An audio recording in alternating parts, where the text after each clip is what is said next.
My wife told me her parents were seriously ill and needed someone to stay with them. Because I had an important meeting that morning, my daughter volunteered to go with her. I trusted them completely. Why wouldn't I? They left together in a rush, and I stayed behind believing my family was doing the right thing. But an uneasy feeling wouldn't leave me, so I decided to drive there unannounced. When I quietly stepped inside the house, I almost passed out. What I witnessed wasn't care or concern. It was a cold, calculated betrayal involving the two people I loved most. And that was the moment I realized this wasn't just a lie. It was the beginning of the end of everything I believed in. Thank you so much for being here with me. Before I begin sharing the story of my family, I'd love to know more about you. Please take a moment to leave a comment. Where are you watching from? And what time is it where you are right now? Your presence truly matters to me. Also, please note this story includes some fictional elements added for entertainment and educational purposes. Any resemblance to real names or settings is purely coincidental, but the message I'm sharing here is meant to be useful. The rain had started just after dawn, a soft, persistent drizzle that blurred the edges of everything outside our windows. I sat at the kitchen table in our home on Oak Ridge Drive, watching droplets race down the glass, while Betty moved around the kitchen with her usual efficiency. The smell of fresh coffee and scrambled eggs filled the air. Audrey was scrolling through her phone, occasionally laughing at something on her screen. It was ordinary, perfectly, beautifully ordinary. Dad, did you see this article about the new waterfront development? Audrey looked up from her phone, her green eyes bright with interest. They're saying it could bring in thousands of new jobs. I nodded, sipping my coffee. The firm's been tracking that project.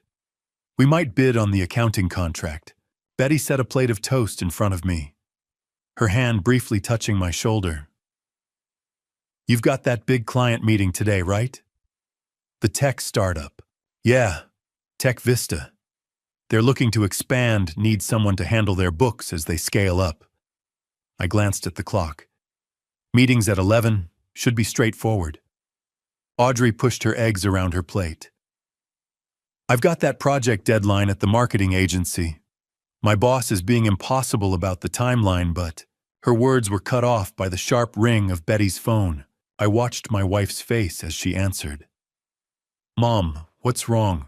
The transformation was instant. The color drained from Betty's cheeks.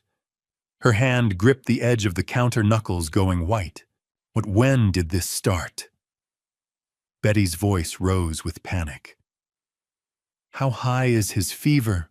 I was on my feet before I realized I'd moved. Audrey had set down her phone, her face mirroring her mother's concern. Okay. I'm coming. Right now. Betty's hand trembled as she lowered the phone. When she looked at me, tears were pooling in her eyes. Joseph, it's Dad. He's running a fever of 103. And Mom, she's having severe chest pains. She can barely breathe. My stomach dropped. Walter and Mildred were in their 80s. Any serious illness at their age could be. I didn't want to finish that thought. I'm coming with you.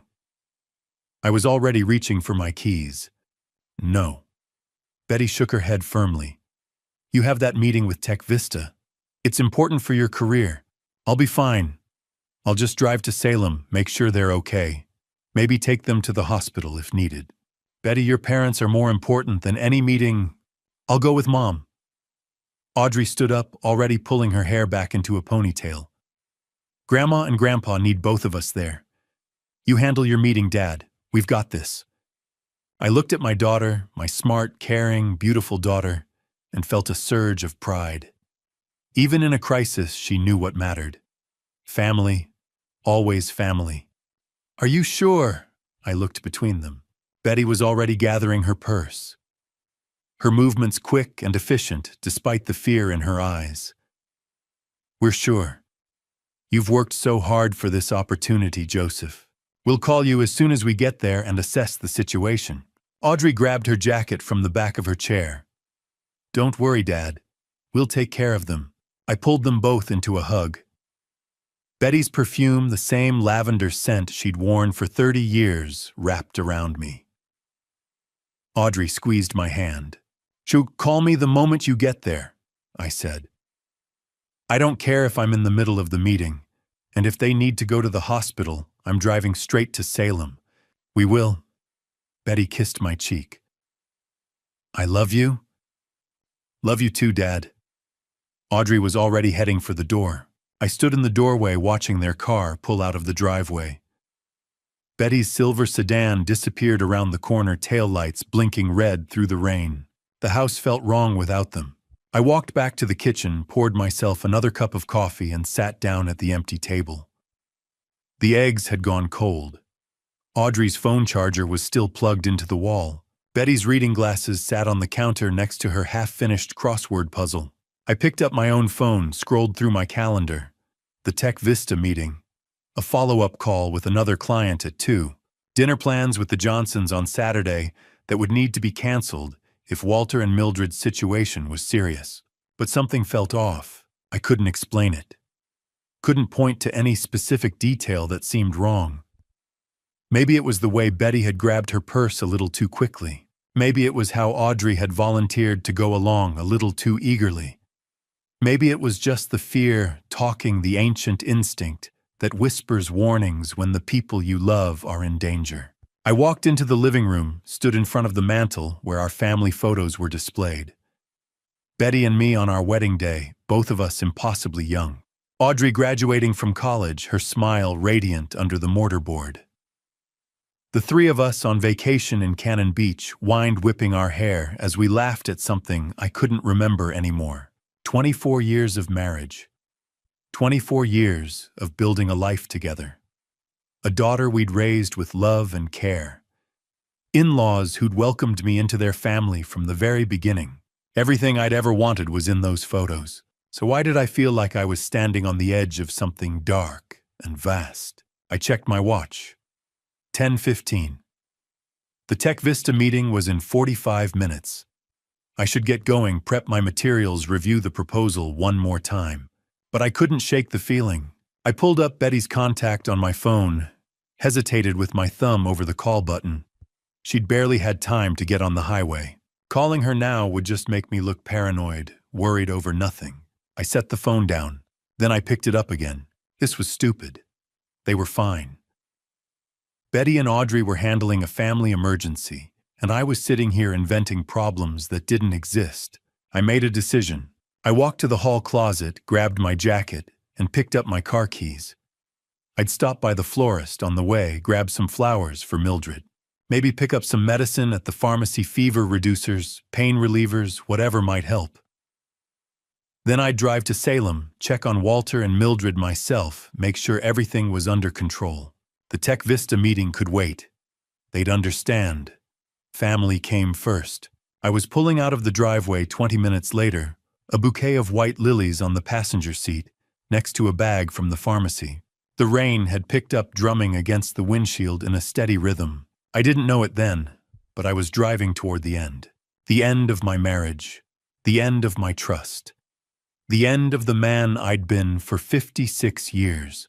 2 hours later, I would stand on Walter and Mildred's doorstep with flowers in my hand and watch my entire world collapse. But in that moment, driving through the rain with the radio playing softly, I still believed the lie. I still believed in the perfect family I thought I had. I'd been driving for 45 minutes, the windshield wipers keeping rhythm with my thoughts, as rain continued to fall across Interstate 5. The highway stretched south through gray landscape farmland and scattered trees blurring past my windows. I kept thinking about Mildred and Walter. They'd been part of my life for 24 years, since the day I'd nervously asked Walter's permission to marry his daughter. He'd looked at me over his reading glasses, stern, for exactly 3 seconds, before breaking into a smile and shaking my hand so hard I thought my arm might fall off. "Welcome to the family, son." That's what he'd called me. Son. Mildred had been just as welcoming. Every Thanksgiving she'd make her famous apple pie, specifically because she knew it was my favorite. Every Christmas, she'd slip me an extra piece of fudge when Betty wasn't looking, with a conspiratorial wink. Good people, kind people. And now, at 80 and 78 years old, they were facing serious illness, maybe worse. I gripped the steering wheel tighter. Walter was 80. At that age, any illness could turn critical fast. A high fever could become pneumonia. Chest pains could mean I didn't want to think about it. I'd stopped at a small grocery store about 10 miles back, picked up a bouquet of white lilies, Mildred's favorite. Then I'd swung by a pharmacy, grabbed fever reducers, pain medication, anything that might help until they could get proper medical attention. The pharmacist had given me a sympathetic look when I'd explained the situation. Hope they feel better soon. Thank you. Me too. Now, as I took the exit for Salem, the rain seemed to intensify. The sky was the color of old steel, heavy with clouds, that promised the weather wasn't going to improve anytime soon. I navigated through familiar streets. Betty and I had made this drive countless times over the years, birthday parties, holiday gatherings, random Sunday visits just because. I knew every turn, every stoplight. Sycamore Street appeared on my right. I turned, drove 3 blocks, and there it was. 847 Sycamore Street. A modest single-story house with cream-colored siding and dark green shutters. A small, neatly maintained lawn stretched to the sidewalk. Walter's old pickup truck sat in the driveway, and the front gate was standing wide open. My foot eased off the gas pedal. That wasn't right. Walter and Mildred always kept that gate closed. Always.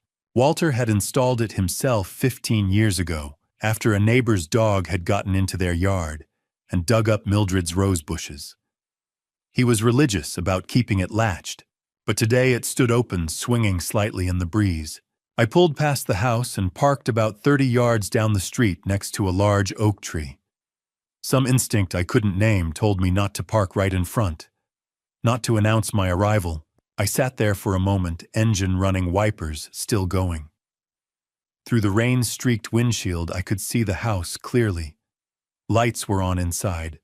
No signs of distress, no ambulance, no frantic activity that you'd expect if 2 elderly people were seriously ill. I turned off the engine, grabbed the flowers and the pharmacy bag, opened the car door and stepped into the rain. The walk to the house felt longer than it should have. Each step seemed to echo too loud against the wet pavement. My shoes squelched softly on the damp grass as I crossed the yard. That's when I heard it, a television. Playing clearly enough that I could make out the enthusiastic voice of a game show host, followed by audience laughter and applause. I stopped walking. Sick people didn't watch game shows. People with 103-degree fevers and severe chest pains didn't sit around watching television. They were in bed, in pain. Maybe on their way to the emergency room, but not watching game shows. My heart started beating faster. I moved closer to the house, staying quiet. The front door was slightly ajar, just a crack, but enough that I could see into the dim hallway beyond. I reached out, pushed the door open a few more inches. It moved silently on well-oiled hinges. The interior of the house looked normal.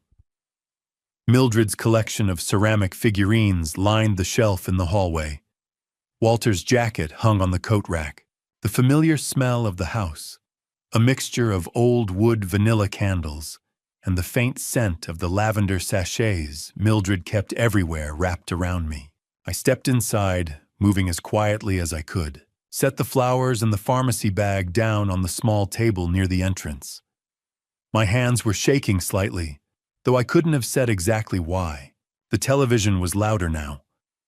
I could hear it clearly from what I knew was the living room just down the hall and to the right.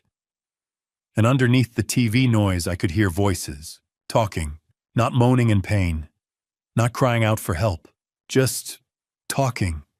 Normally, casually. I moved down the hallway, my heart pounding so hard I was sure everyone in the house could hear it.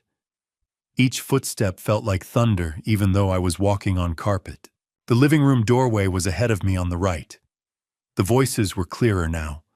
One of them was Walter's distinctive baritone, slightly raspy with age. The other was Mildred's softer tone. I reached the doorway, looked inside, and my entire world tilted sideways. Mildred was sitting on the sofa, a plate of cookies on her lap, watching the television with obvious enjoyment. She was wearing her favorite purple cardigan, the one she always wore when she was comfortable and happy. No sign of chest pains, no difficulty breathing. She reached for another cookie, took a bite, and laughed at something on the screen. Walter sat in his recliner, his kingdom as he called it, with the morning newspaper spread across his lap. Reading glasses perched on his nose. No fever, no illness. He looked up at the TV, chuckled at whatever joke had just been made, then went back to his paper. Both of them were perfectly, completely, undeniably healthy. I felt like I'd been punched in the stomach. Betty had lied to me. The words kept repeating in my mind over and over. Betty had lied to me. There was no emergency, no sick parents, no crisis that required her and Audrey to drop everything and drive to Salem. So why were they here? As if answering my unspoken question, I heard Betty's voice drift from somewhere deeper in the house, from the direction of the kitchen. "I needs to move faster," she was saying. "We can't keep waiting." Then Audrey's voice, "I know, Mom, but we have to be careful. If he finds out before we're ready, he won't." Betty's tone was firm, certain. "Joseph trusts us completely. He always has." My legs felt weak. They weren't talking about medicine. They weren't discussing doctor's appointments or hospital visits or any kind of medical care. They were talking about money, my money, and they were talking about me. I pulled out my phone with trembling hands and started recording. I needed proof. I needed to know this nightmare was real. My fingers fumbled with the screen. The recording app icon seemed impossibly small, my hands shaking so badly I could barely tap it. Finally, the red dot appeared. Recording. I held the phone up, moving as quietly as I could toward the kitchen doorway. Each step felt dangerous, like walking through a minefield. One creak of the floorboards, one shadow falling wrong, and they'd know I was here. I pressed myself against the wall, just outside the kitchen entrance. Close enough to hear every word, hidden enough that they couldn't see me. My heart hammered so loud I was certain they'd hear it. Betty's voice came through clearly. "Did you transfer the $3,000 this week?" "Done this morning, Mom." Audrey sounded casual, like she was discussing grocery shopping. "Dad never checks the statements anyway." "$3,000? This week?" Meaning this wasn't the first time. "What's the total now?" Betty asked. A pause. Then Audrey. $234,000. Just a few more months and we'll have enough. The number hit me like a physical blow. $234,000. Nearly $250,000. Gone. Stolen. By my wife and daughter. My vision blurred. I pressed harder against the wall, needing something solid to keep me upright. "Are you sure he won't notice?" Betty's voice carried a hint of worry. Audrey laughed.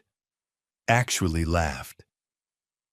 "Dad's a financial advisor, but he's so busy with his clients that he never looks at his own accounts. It's actually kind of funny when you think about it." Funny, she thought destroying me was funny. "Sometimes I still feel guilty," Betty began. "Don't."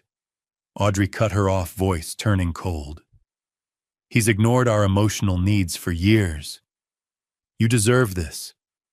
We both deserve this." Each word was a knife. Each sentence carved something away from me that I'd never get back.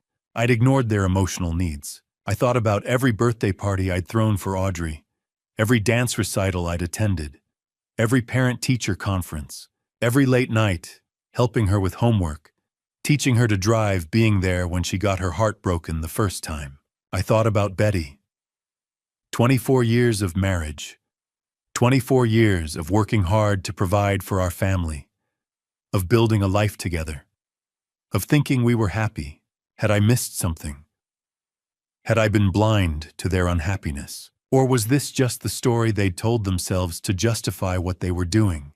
"The transfers have been smooth," Audrey continued. "I've been spreading them across 3 different accounts. Even if he did check, which he won't, it would just look like normal spending patterns. You've been so smart about this, honey." I learned from the best mom.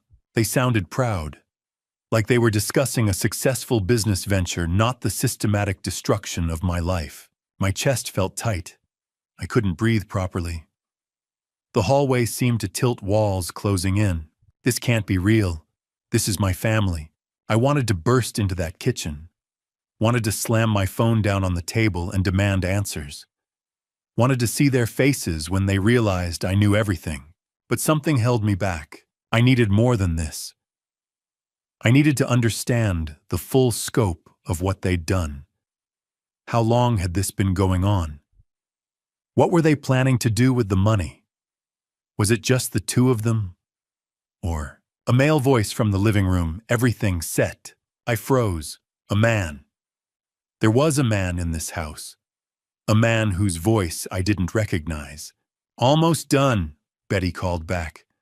Joseph still doesn't suspect anything. The man laughed. Deep, confident, casual. Perfect. My blood turned to ice. Who was he? Why was he here? And why did Betty sound so comfortable talking to him? We should probably head out soon, the man continued.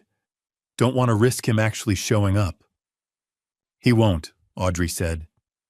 He's at that meeting with Tech Vista. He'll be there for hours. They'd planned this, timed it, made sure I'd be safely occupied while they gathered here to discuss how they were robbing me blind. The man said something else too quiet for me to hear clearly. Betty responded with a laugh I recognized, intimate and familiar. The laugh she used to save just for me. I had to see him. Had to know who this person was who'd become part of my family's conspiracy against me. I moved carefully toward the living room doorway and looked inside. What I saw made my blood run cold. My hands steadied on the phone, still recording, as I inched closer to where I could see into the living room without being seen myself. The angle was awkward, forcing me to lean against the doorframe, but I had a clear view. A man sat on the sofa. Early 30s, maybe. Athletic build, well-dressed in dark jeans and a fitted sweater. Handsome in that casual, confident way that probably made him used to getting what he wanted. He sat close to Betty. Too close. His hand rested on the armrest between them, but his fingers brushed against her arm in a way that made my stomach turn. Betty didn't pull away. She laughed at something he said, her body language relaxed, comfortable. She's having an affair. The thought hit me like a sledgehammer. 24 years of marriage and my wife was having an affair with a man young enough to be her son. But then Audrey walked in from the kitchen. She carried 2 coffee mugs, moving with easy familiarity through the space. She handed one to Betty, then walked around the coffee table to give the other to the man. Thanks, sweetheart, he said, taking the mug. The word sweetheart hung in the air. The man stood up, moved toward Audrey. His hand touched her arm, lingering intimate. Audrey smiled at him, that same comfortable smile she used to give her high school boyfriend when she thought I wasn't watching. Wait, my mind struggled to process what I was seeing. Was this man involved with Betty or Audrey? I watched frozen as the man settled back onto the sofa, but this time he positioned himself between both women. Betty on his left, Audrey on his right. He talked to both of them, gesturing as he spoke, but his body language toward Audrey was different, more intimate. The way he looked at her, the way his hand found reasons to touch her shoulder, her hand, her knee. And Betty, my wife, either didn't notice or didn't care. What the hell was happening here? My phone was still in my hand, still recording audio. I switched to the camera, put it on silent mode, and started taking pictures. Zoom in, the man's face clear enough to identify him. Click. The man sitting with Betty, his hand on her arm. Click. The man leaning close to Audrey, their heads nearly touching. Click. Through the window visible in the background, a car parked in the driveway I hadn't noticed before. Dark blue sedan. I zoomed in on the license plate. Oregon, HKR 2947. Click. I needed to know who this person was. Needed to understand what role he played in whatever conspiracy was unfolding in my life. The man laughed at something Audrey said. You're brilliant. You know that Joseph never saw any of this coming. Joseph. My name in his mouth sounded like mockery. He's too trusting, Betty said. Always has been. Makes things easier for us. Us, the three of them.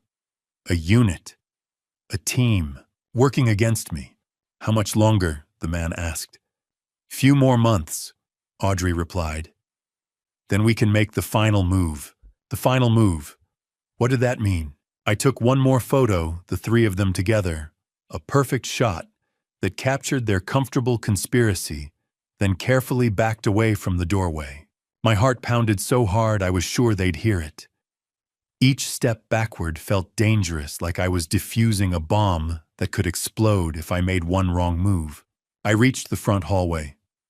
The flowers and medicine I'd brought sat on the entry table, mocking me with their useless optimism. I picked them up, couldn't leave evidence I'd been here, and moved to the front door. It was still slightly ajar, exactly as I'd found it. I slipped through, pulled it closed with barely a whisper of sound, then walked quickly across the wet lawn toward my car. The rain had picked up, coming down harder now. By the time I reached my car and got inside, I was soaked. I sat behind the wheel, not starting the engine, just sitting, staring. I pulled up the photos on my phone. The man's face filled the screen. Handsome, confident, smiling. Who are you? I swiped to the next photo. Him with Betty, then him with Audrey, then the license plate. HKR 947. I could track that. Find out who owned the car. Get a name. But what then? Rain drummed on the roof of the car, a steady percussion that matched the chaos in my head. I watched the house through the rain-streaked windshield, the lights glowing warm in the windows. My wife and daughter inside with a stranger planning something that would destroy me. $234,000. Already gone, and they weren't done yet. Had a few more months. Then we can make the final move. What was the final move? What else did they have planned? I looked at the photos again. The man's face, his comfortable intimacy with both my wife and daughter. The way they'd formed a triangle of conspiracy. And suddenly, I understood something that made my blood run even colder. This wasn't just about money. This was bigger, darker, more calculated than simple theft. They were planning something that would go beyond stealing my money. Something that required months more of preparation. Something they seemed confident I would never recover from. I sat in that car for 20 minutes, rain pounding on the metal above me, staring at the face of a stranger on my phone screen. My wife, my daughter, a man I'd never seen before, and a conspiracy larger and darker than anything I could have imagined. I drove home in a state of numbness. When I opened my laptop to check the bank accounts, my worst fears were confirmed. The highway stretched endlessly before me. Rain had stopped leaving wet pavement that reflected gray sky. I didn't remember the drive. My hands gripped the wheel, my foot worked the pedals, but my mind was somewhere else entirely. Betty's laugh, Audrey's cold voice, that stranger's confident smile. $234,000. By 3 o'clock, I was pulling into my driveway. The house looked peaceful, ordinary. Nothing had changed on the outside. Everything had changed on the inside. I unlocked the door and stepped into silence. No one home. Just empty rooms holding secrets I'd been too blind to see. I went straight to my office, closed the door, and sat at my desk. My laptop sat waiting. I stared at it for a long moment before opening it. Please let this be wrong, please. But I already knew it wasn't. I logged into our U.S. bank account, the joint checking Betty and I had shared for 24 years. Set the date range to 18 months and clicked search. The screen loaded. There it was. Every single week like clockwork. Electronic transfer. $3,000. Tuesday 1 week, Thursday the next, but always there. Week after week after week. Destination investment account. Cayman Islands. I'd never authorized any account in the Cayman Islands. I did the math even though I knew the answer. 3,000 times 4 weeks times 18 months. $216,000. I scrolled deeper, found the anomalies. Larger transfers scattered throughout. 5,000 here, 8,000 there, another 3,000. Total $234,000. Exactly what Audrey had said. My chest tightened. I stood up, walked to the window. Outside, water dripped from trees. A neighbor walked a dog. Normal life continuing while mine collapsed. I'd worked 60-hour weeks for this money, skipped vacations, missed dance recitals because of client deadlines. Told myself it was worth it because I was providing for my family. For what to fund my own destruction? I pulled out my phone and found the name I needed. Benjamin Clark, college roommate. Now one of Portland's top divorce attorneys. 2 rings. Joseph, long time. What's going on? His voice was warm, friendly. We hadn't talked in months. Ben, I need help. It's urgent. Everything in my tone changed his demeanor instantly. Come to my office right now. 30 minutes? I'll be waiting. I hung up and immediately dialed again. Philip Benson, my accountant for 10 years. Meticulous, thorough, trustworthy. Joseph, what can I do for you? To Philip, but I need every financial record, every account, every transaction, every document. 3 years back. A pause. Philip was smart enough to understand what I wasn't saying. Is everything all right? No, but it will be. How fast can you get it? I'll pull everything tonight, tomorrow morning. Perfect, thank you. I set the phone down and took a breath. The pieces were moving into place.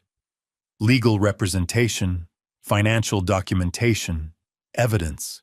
This was real. This was happening. I looked at the computer screen again. All those transfers marching away with my life's work.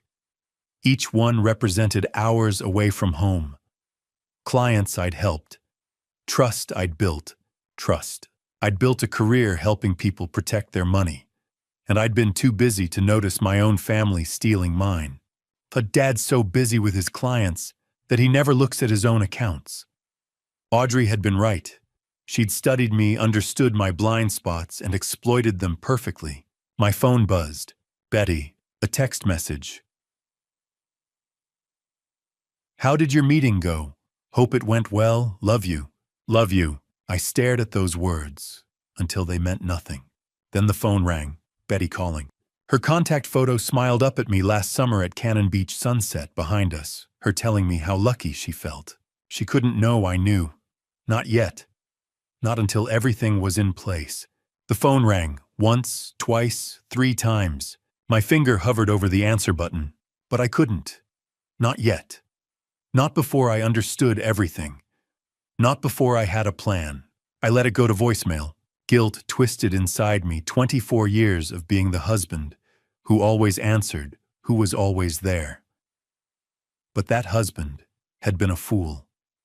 That husband had trusted while they robbed him blind. I couldn't be that husband anymore. Another buzz. Voicemail notification. I didn't listen. Instead, I grabbed my keys, my laptop, and the printed bank statements.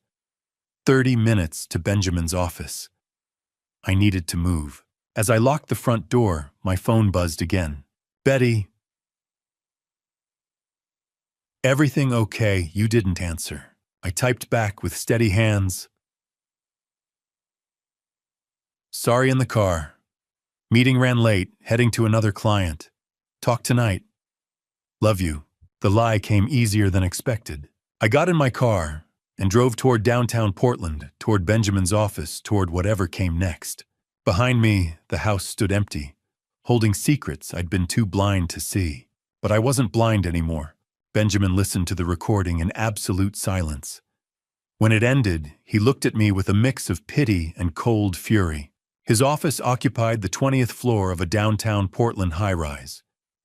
Glass walls offered a view of the city, spread below us, lights beginning to flicker on as evening approached.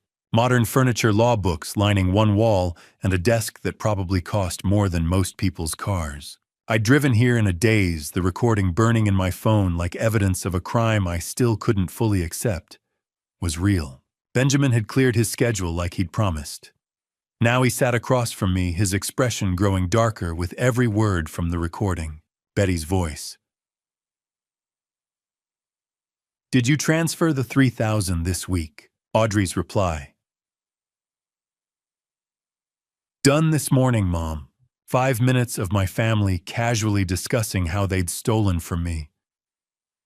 When it finally ended, silence filled the office. Joseph. Benjamin's voice was controlled professional, but I could hear the anger underneath. This is fraud, embezzlement, conspiracy. This isn't just a bad marriage. This is criminal. I showed him the photos next. The man on my phone screen sitting between my wife and daughter, comfortable and confident. We need to identify him, Benjamin said immediately. I'm recommending we hire a private investigator. Beverly Quinn, she's the best in Portland. Whatever it takes. He nodded, already making notes. Here's what we're going to do. You don't confront them. Not yet. We build an ironclad case, first financial record surveillance evidence of every transaction. If you confront them now, they'll destroy evidence. They'll lawyer up. We'll lose our advantage. So I just act like everything's normal. Exactly. His eyes met mine. I know it's hard, but we strike when we're ready, not before. The drive home felt longer than it should have. I kept checking the clock. Philip would arrive at 8:30 with the financial records. By the time I pulled into my driveway, darkness had fully settled. I sat in the car for a moment, gathering myself, then went inside. Philip arrived exactly on time. In my home office, he spread documents across my desk, a thick stack of papers that represented 3 years of my financial life. Joseph, you need to see this. His voice was grave. He showed me the first document, a mortgage on our house, $120,000, dated 1 year ago. I never took out a mortgage, I said. Someone did. Look at the signature. I looked. It was supposed to be mine, but the handwriting was slightly off. Close, but not quite right. That's not my signature. I thought as much. Philip pulled out another document. And this. Your life insurance policy. 6 months ago, the beneficiary was changed. I stared at the paper. Where Betty's name should have been, I saw Audrey's name instead. I never authorized this change. Someone did. Someone with access to your personal information, your signature, your accounts. My hands went cold. They're planning something worse than theft. It appears that way. Philip's expression was grim. I'll have a complete analysis by the weekend. But Joseph, you need to be very careful. The sound of the front door opening made us both freeze. Dad, we're home. Audrey's voice, bright and cheerful, echoed through the house. I looked at Philip. He quickly gathered the documents, tucked them into his briefcase. Act normal, he whispered. I'll let myself out the back. I took a breath, forced my face into something resembling a smile, and walked out of my office. Audrey stood in the hallway, her face lit with what looked like genuine happiness. She rushed forward and hugged me. And Grandma and Grandpa are doing so much better. I hugged her back, feeling my heart crack. That's wonderful, sweetheart. Betty appeared behind her, tired but smiling. She kissed my cheek. Thank you for being so understanding about us leaving suddenly. Of course, I'm just glad they're okay. The lies came so easily now. Let me order pizza. It's late for dinner. Perfect. Betty squeezed my hand. I'm exhausted. 20 minutes later, we sat around the kitchen table with pizza boxes open between us. A normal family having a normal dinner. Audrey talked about work stress. Betty mentioned maybe visiting her parents again next week. I nodded, smiled, asked questions, played the role of concerned father and devoted husband. Inside, I was dying. Every word Audrey spoke, I heard her voice from the recording. Dad never checks his accounts. It's actually kind of funny. Every time Betty touched my hand, I felt that stranger's hand on her arm in her parents' living room. But I smiled. I laughed at Audrey's jokes. I kissed Betty's forehead when she yawned and said she was heading to bed early. I'll be up soon, I told her. Just want to finish some work emails. She went upstairs. Audrey followed shortly after calling goodnight from her room. I sat alone in the kitchen, surrounded by empty pizza boxes and the wreckage of my life. Later, I lay in bed beside my wife, listening to her peaceful breathing. She fell asleep easily, without guilt. I stared at the ceiling, mind spinning with evidence and plans. The beneficiary change, the forged signatures, the hidden accounts, the mysterious man. $234,000 already gone. Tomorrow I'd call Beverly Quinn. Tomorrow the real investigation would begin. Over the next week I became an actor in my own life. Every smile was rehearsed. Every "I love you" tasted like ash. Friday morning, day 1. I sat across from Beverly Quinn in her office on the east side of Portland. Modest space filing cabinets lining the walls, computer screens showing surveillance footage from other cases. Professional, efficient, exactly what I needed. Beverly was in her 50s, sharp-eyed with the kind of presence that made you feel like she saw everything you were trying to hide. "Tell me everything," she said. I showed her the photos, the recording, the license plate number HKR 2947. She studied each piece of evidence, carefully taking notes. "I'll find out who he is, where he goes, who he's really with. I need everything, no matter how much it hurts. You'll have answers within a week." She looked at me directly. "But Joseph, be prepared. The truth is rarely kind." I already knew that. The drive home felt surreal. I was about to spend the next week pretending nothing had changed, while a stranger investigated my family's betrayal. That weekend began the torture. Saturday morning, I made breakfast. Betty came downstairs in her robe, kissed my cheek, told me the eggs were perfect. I smiled, kissed her back. Tasted nothing but lies. Audrey joined us, cheerful and bright. "Dad, this is amazing. You're the best. To do anything for my girls." The words came automatically hollow. At work, I couldn't concentrate. Clients asked questions I had to ask them to repeat. Numbers blurred on spreadsheets. My assistant knocked on my door Tuesday afternoon. "Mr. Barrett, are you feeling all right? You seem distracted." "Just a lot on my mind. I'm fine." But I wasn't fine. Every evening I came home to family dinners. Betty would talk about her day visiting friends, running errands, helping her parents. All of it probably lies. Audrey would share excitement about work projects and marketing campaigns. "The new campaign is launching next week, Dad. I think it's going to be huge." "That's wonderful, sweetheart. You've worked so hard."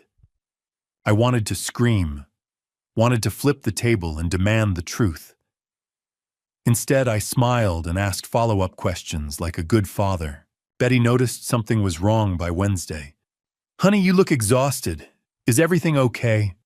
Busy season. You know how it gets." "Maybe you should take a day off."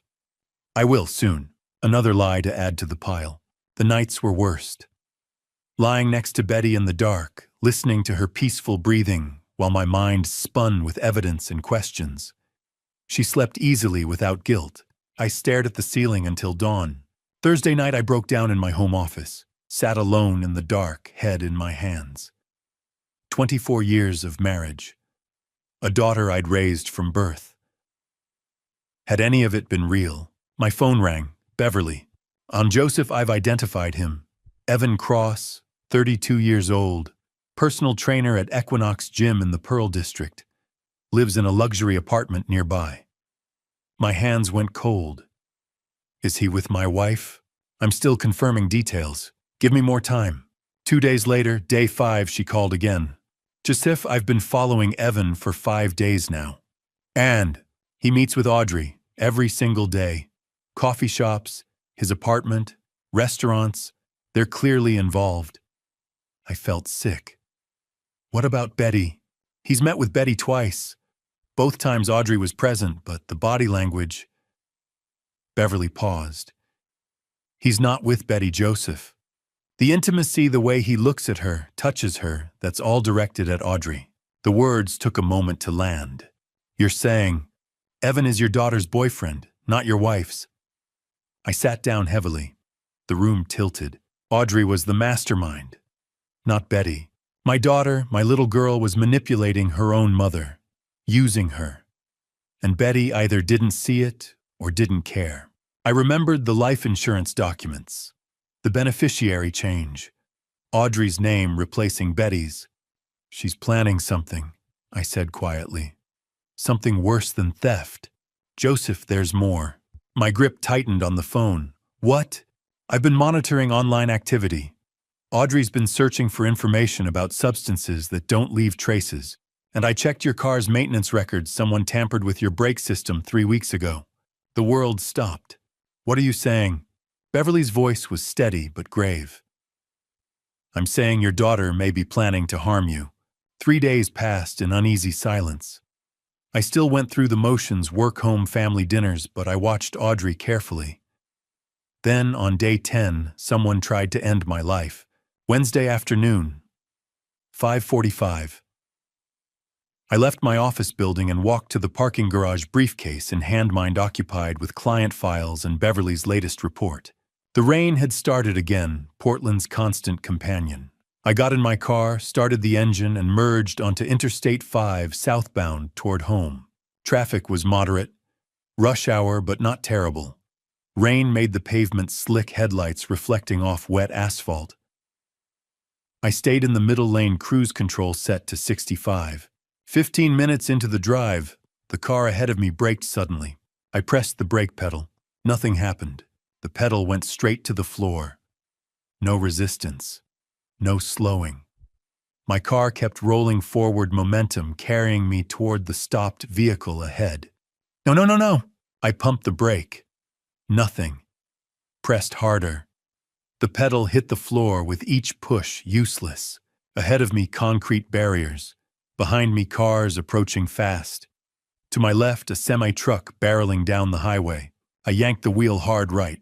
The car slid across lanes. Tires screamed. A horn blared, the truck missing me by inches. I felt the air displacement as it roared past.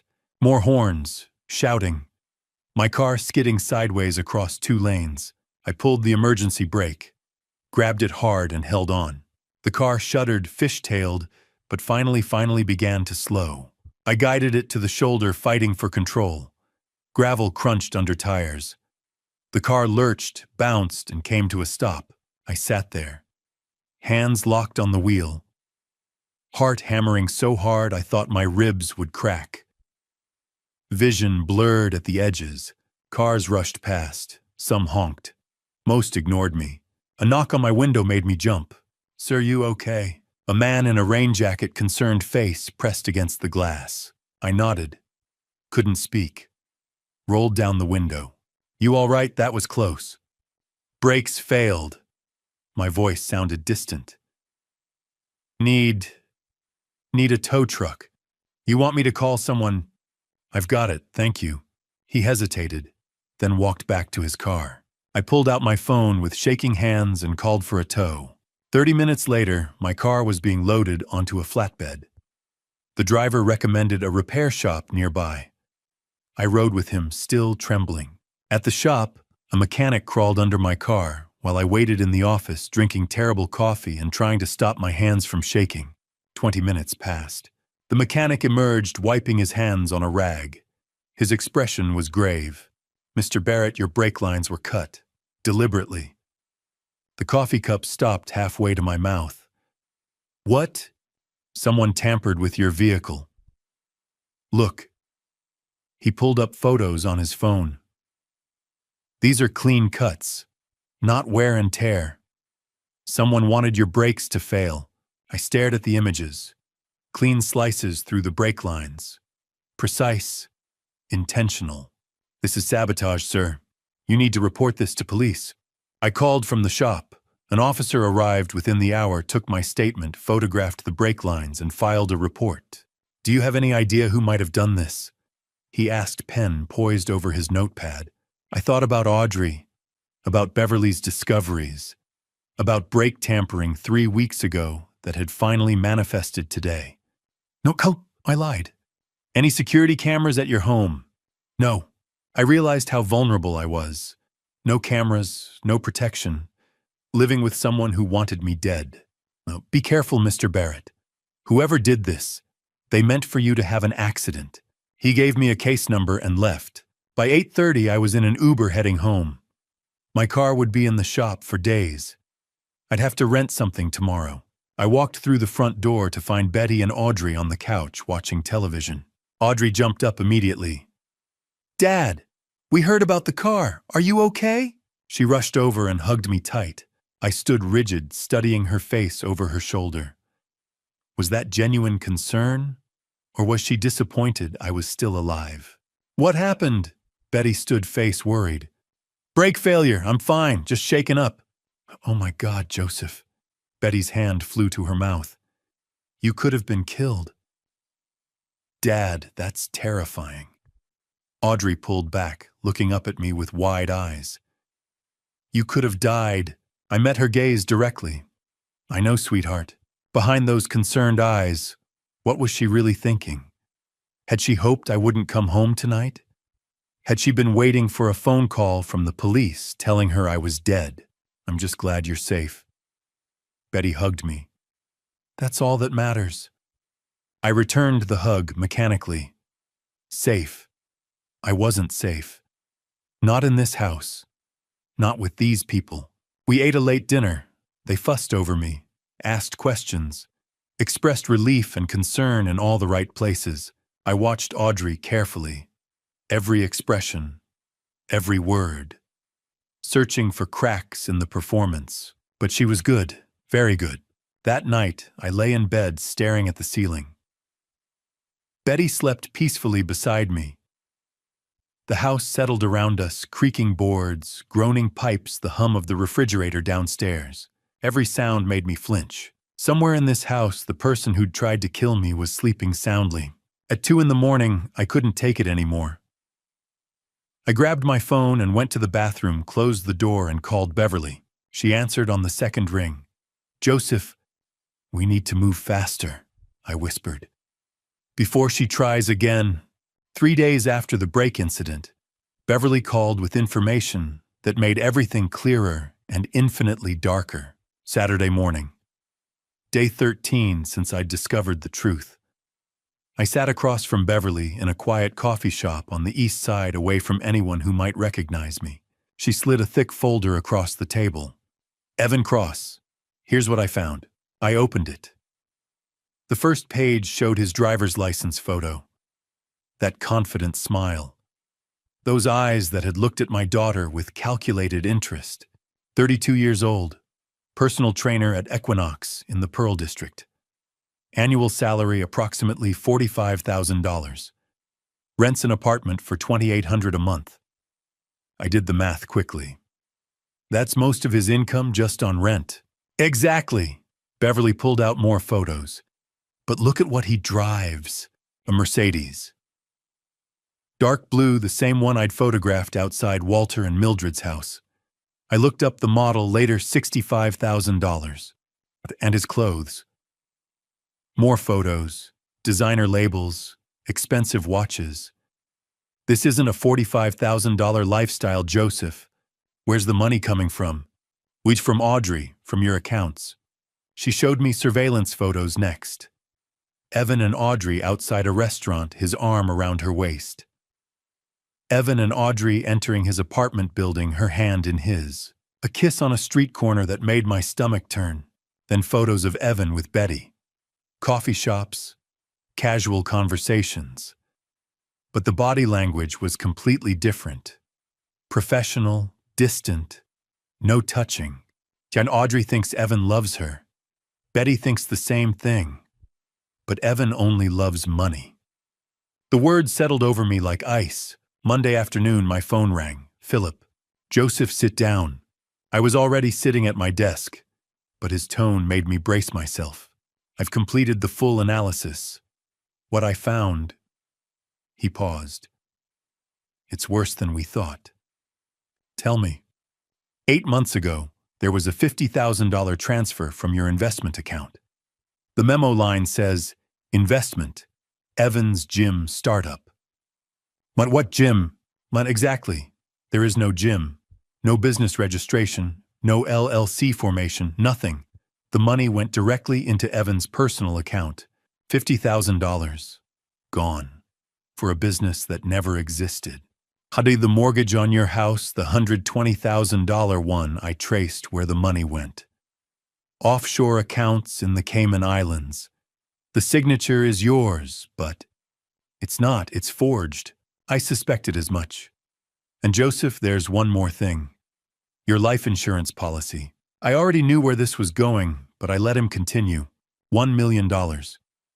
6 months ago, the beneficiary was changed from Betty to Audrey. The authorization signature is supposed to be yours. I never signed that. I know. But if you were to pass away, Audrey would receive $1 million. My blood ran cold. The brake lines. The failed attempt. She needed me gone. Philip, thank you. Send me everything in writing. Already done. Joseph, be careful. Wednesday evening, day 17. I came home early, told Betty I had a headache, and went upstairs to lie down. But I didn't go to the bedroom. I went to my office and closed the door quietly. Audrey was in her room. I could hear her voice through the wall. She was on the phone. I moved into the hallway, standing just outside her door. Mom thinks you're her boyfriend, Evan. Audrey's voice carried clearly, a male voice on speakerphone. Evan. Let her think that. We need her cooperation. But what about Dad? When is it going to happen? My heart stopped. Be patient, babe. The first attempt didn't work. But there are other ways. I can't wait much longer. I need that insurance money. Soon. Very soon, I promise. I stood frozen in the hallway. Every word was a knife. They were planning to kill me. My daughter and her boyfriend were actively planning my death so they could collect $1 million. And Betty, my wife, was just a pawn. She thought Evan cared about her. Had no idea he was using her, manipulating her, keeping her compliant while he and Audrey plotted murder. I backed away from the door silently, down the stairs, into my office, locked the door, sat at my desk with my head in my hands. 24 years of marriage, a daughter I'd loved from the moment she was born. And it had all led to this, sitting in my own home listening to my child discuss the best way to end my life. I picked up my phone and called Benjamin. We need to move faster, I said, voice shaking.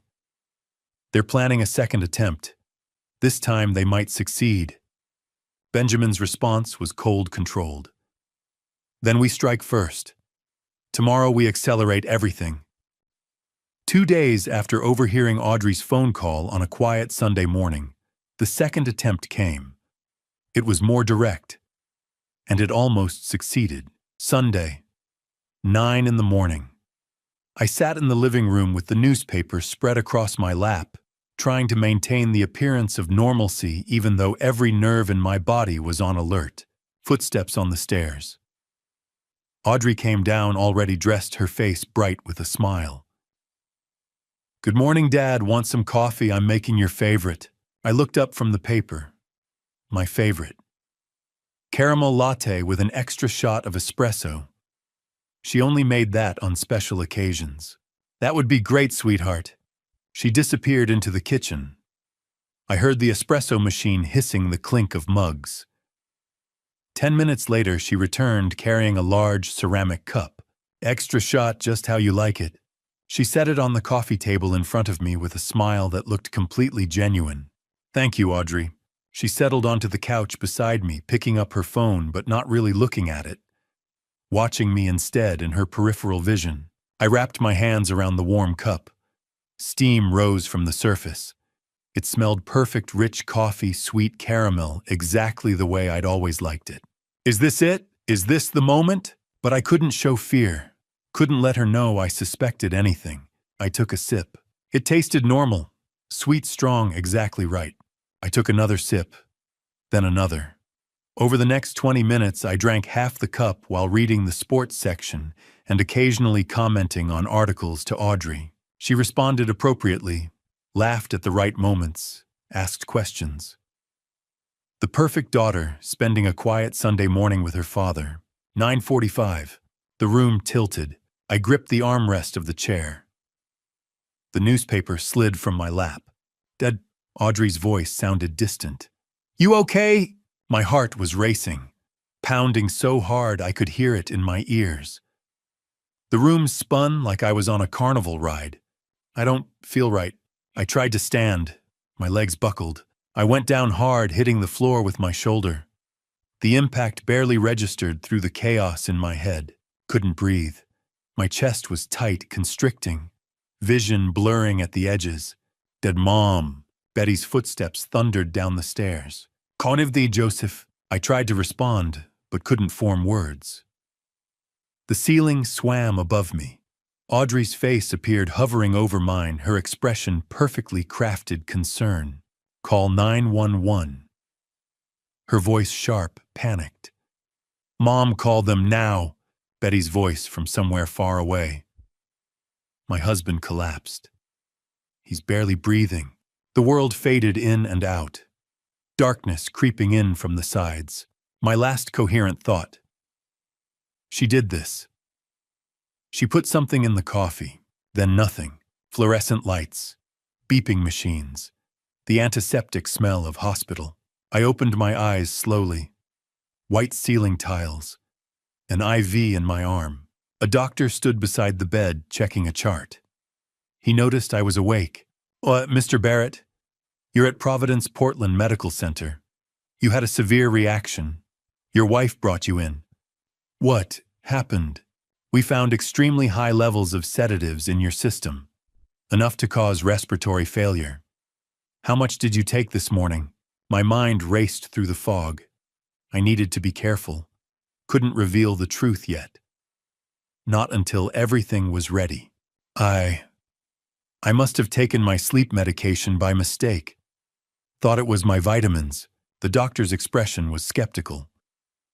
"Mr. Barrett, the concentration we found would be equivalent to 8 to 10 pills. Are you certain this was accidental?"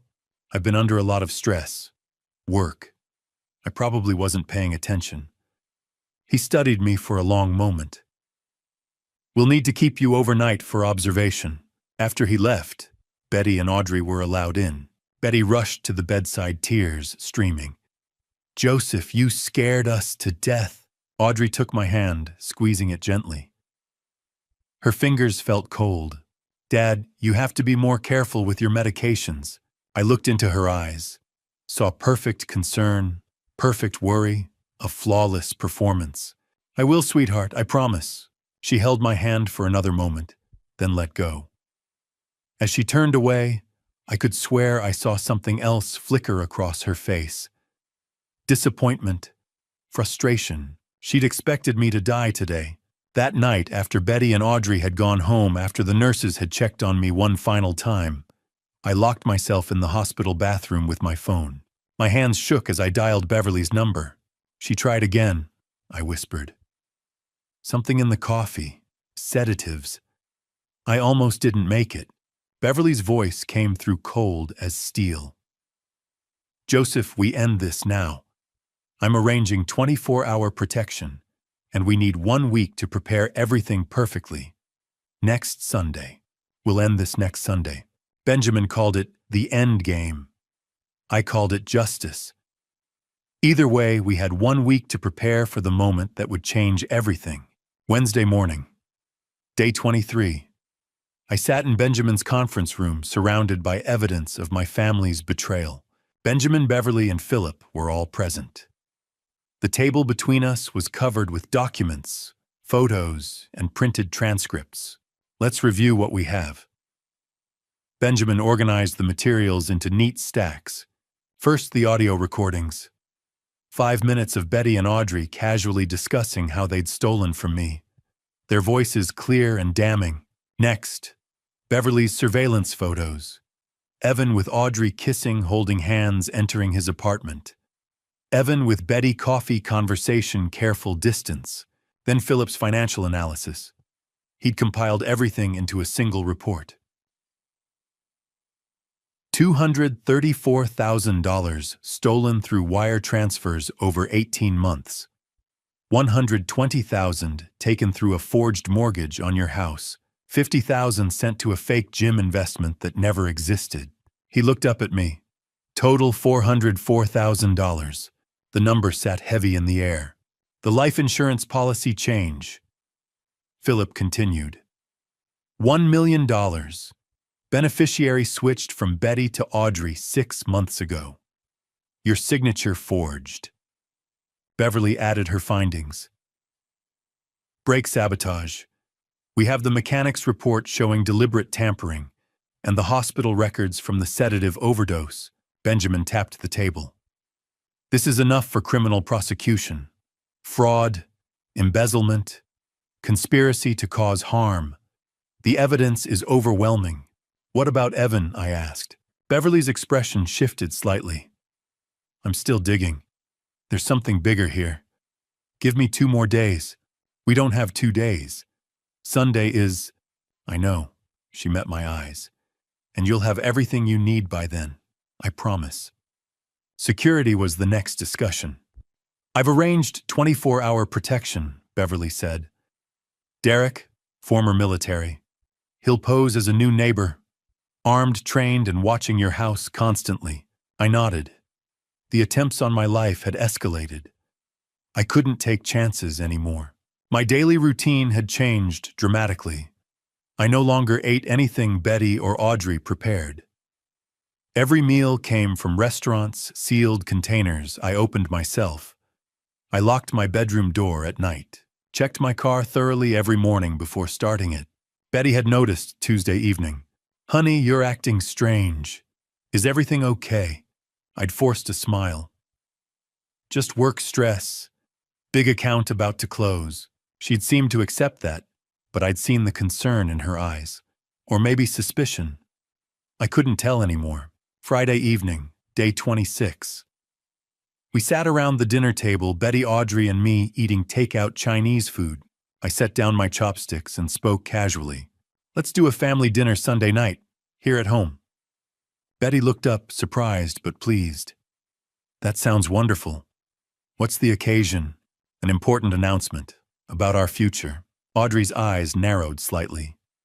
I hope it's good news. You'll see. I took a sip of water. Oh, and Audrey, why don't you invite Evan? I'd like to meet him officially. The change in her expression was instantaneous. Fear flashed across her face, quickly masked.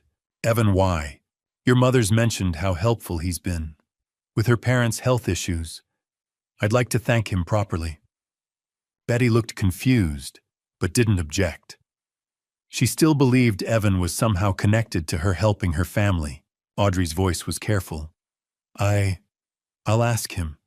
Great. Sunday at 7. Formal dinner. I returned to my food as if the conversation was trivial, but I'd seen it. That moment of panic. She knew something was wrong. The trap was being set and she could feel it. Saturday, day 27. Final preparations. Benjamin called with updates. Police are on standby. Plainclothes unmarked car parked 2 blocks away. They'll move on your signal. Beverly arrived at my house mid-morning to install hidden cameras. Small devices positioned around the dining room, living room, and entryway, all feeding to a secure server. Everything will be recorded, she said. Audio and video. Court-admissible quality. I spent the afternoon in my office writing and rewriting what I'd say, practicing keeping my voice steady, my hands calm. At 6 o'clock, I called Beverly. The update on Evan, do you have it yet? I'm tracking something significant.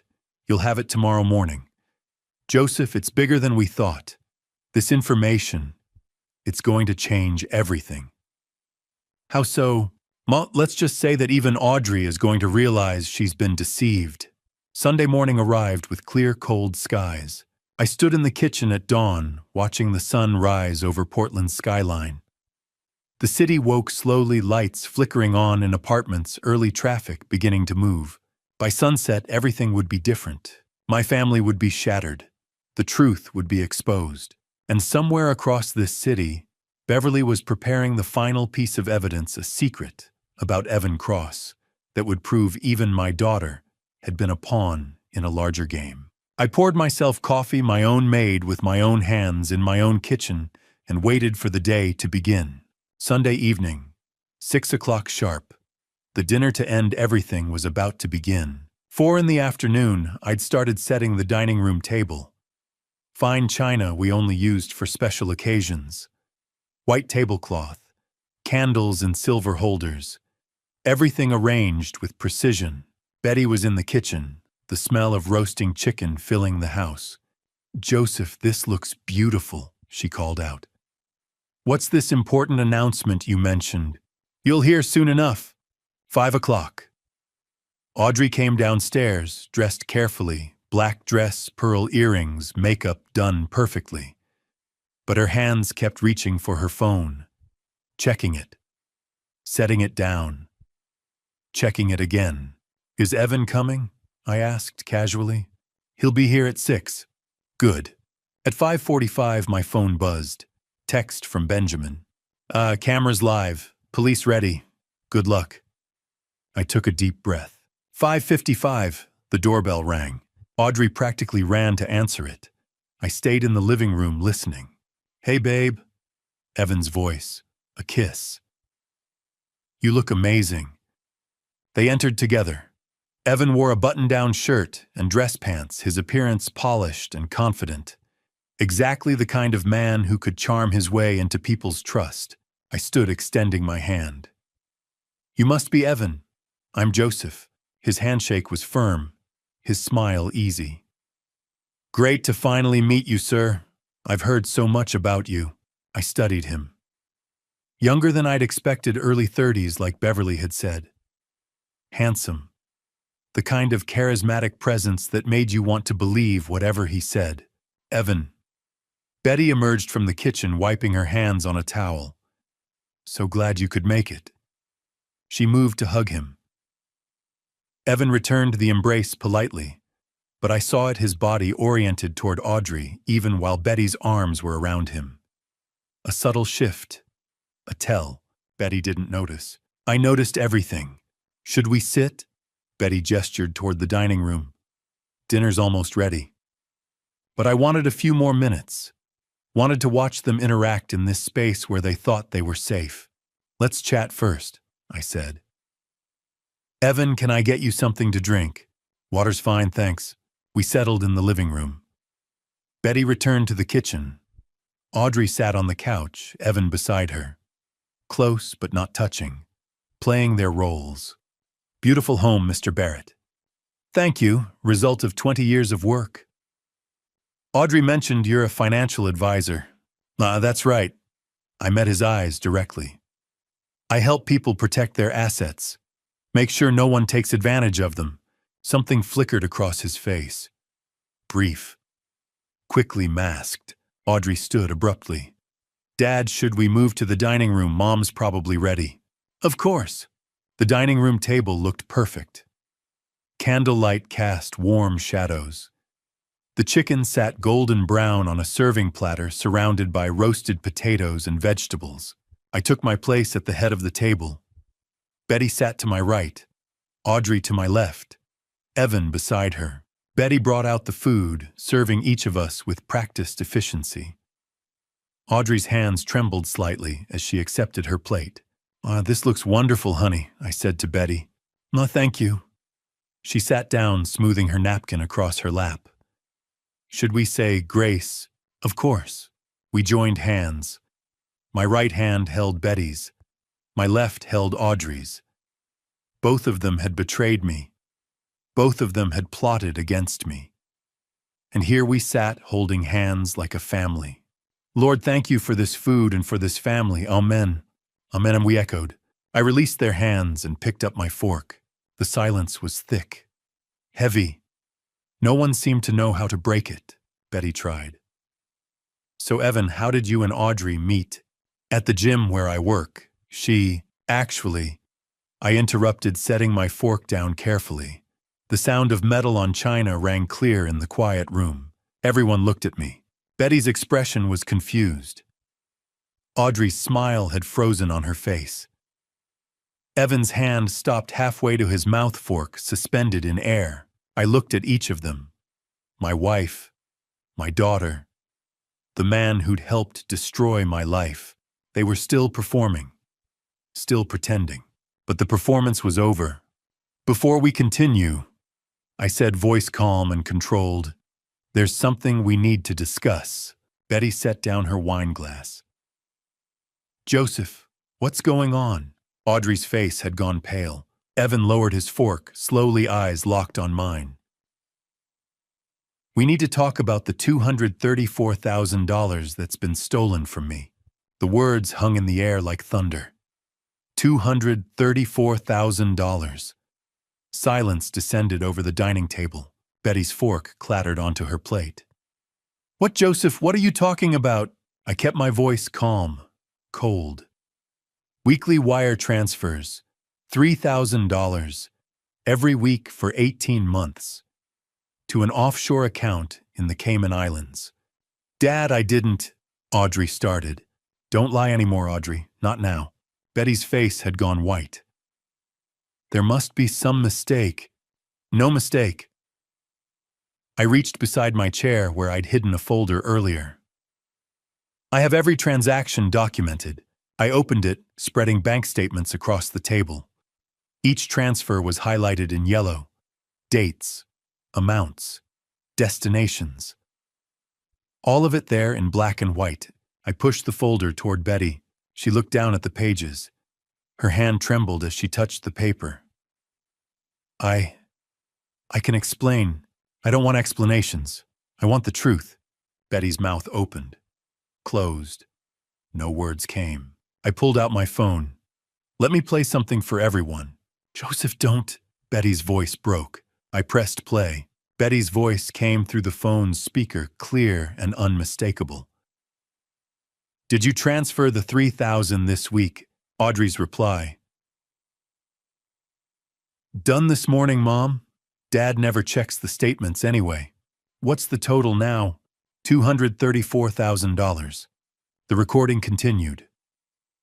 2 minutes of my wife and daughter casually discussing how they'd stolen from me. Every word precise, every admission damning. Betty's hand flew to her mouth. Tears began streaming down her face. Audrey sat frozen, face drained of color. Evan remained perfectly still, watching everything with calculating eyes. When the recording ended, I set the phone down.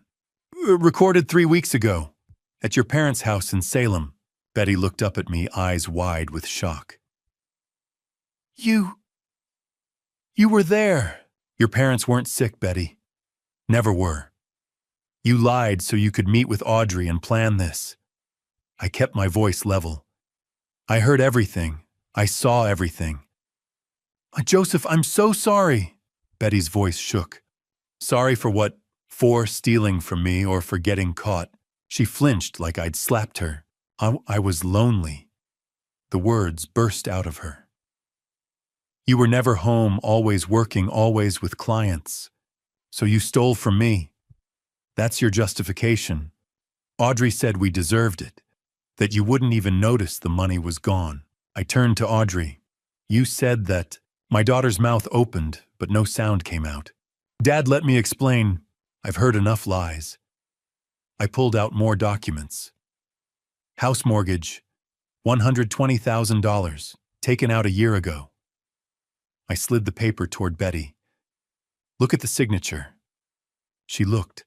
Her face went even paler. That's not my signature, I said quietly. It's a forgery.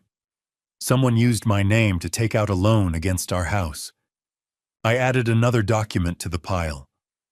Fake gym investment, $50,000, sent to a business that doesn't exist. Betty stared at the papers like they were written in a foreign language. $404,000, all of it gone. I didn't know about those. Betty sobbed.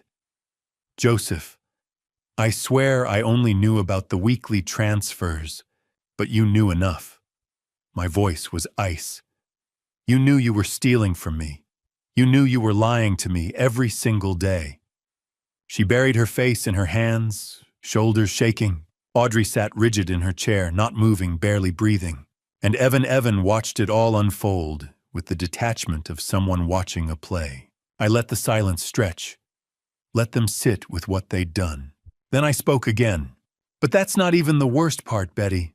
She looked up, tears streaming. What do you mean? The worst part is what you don't know. I looked at Audrey, then at Evan, then back to Betty.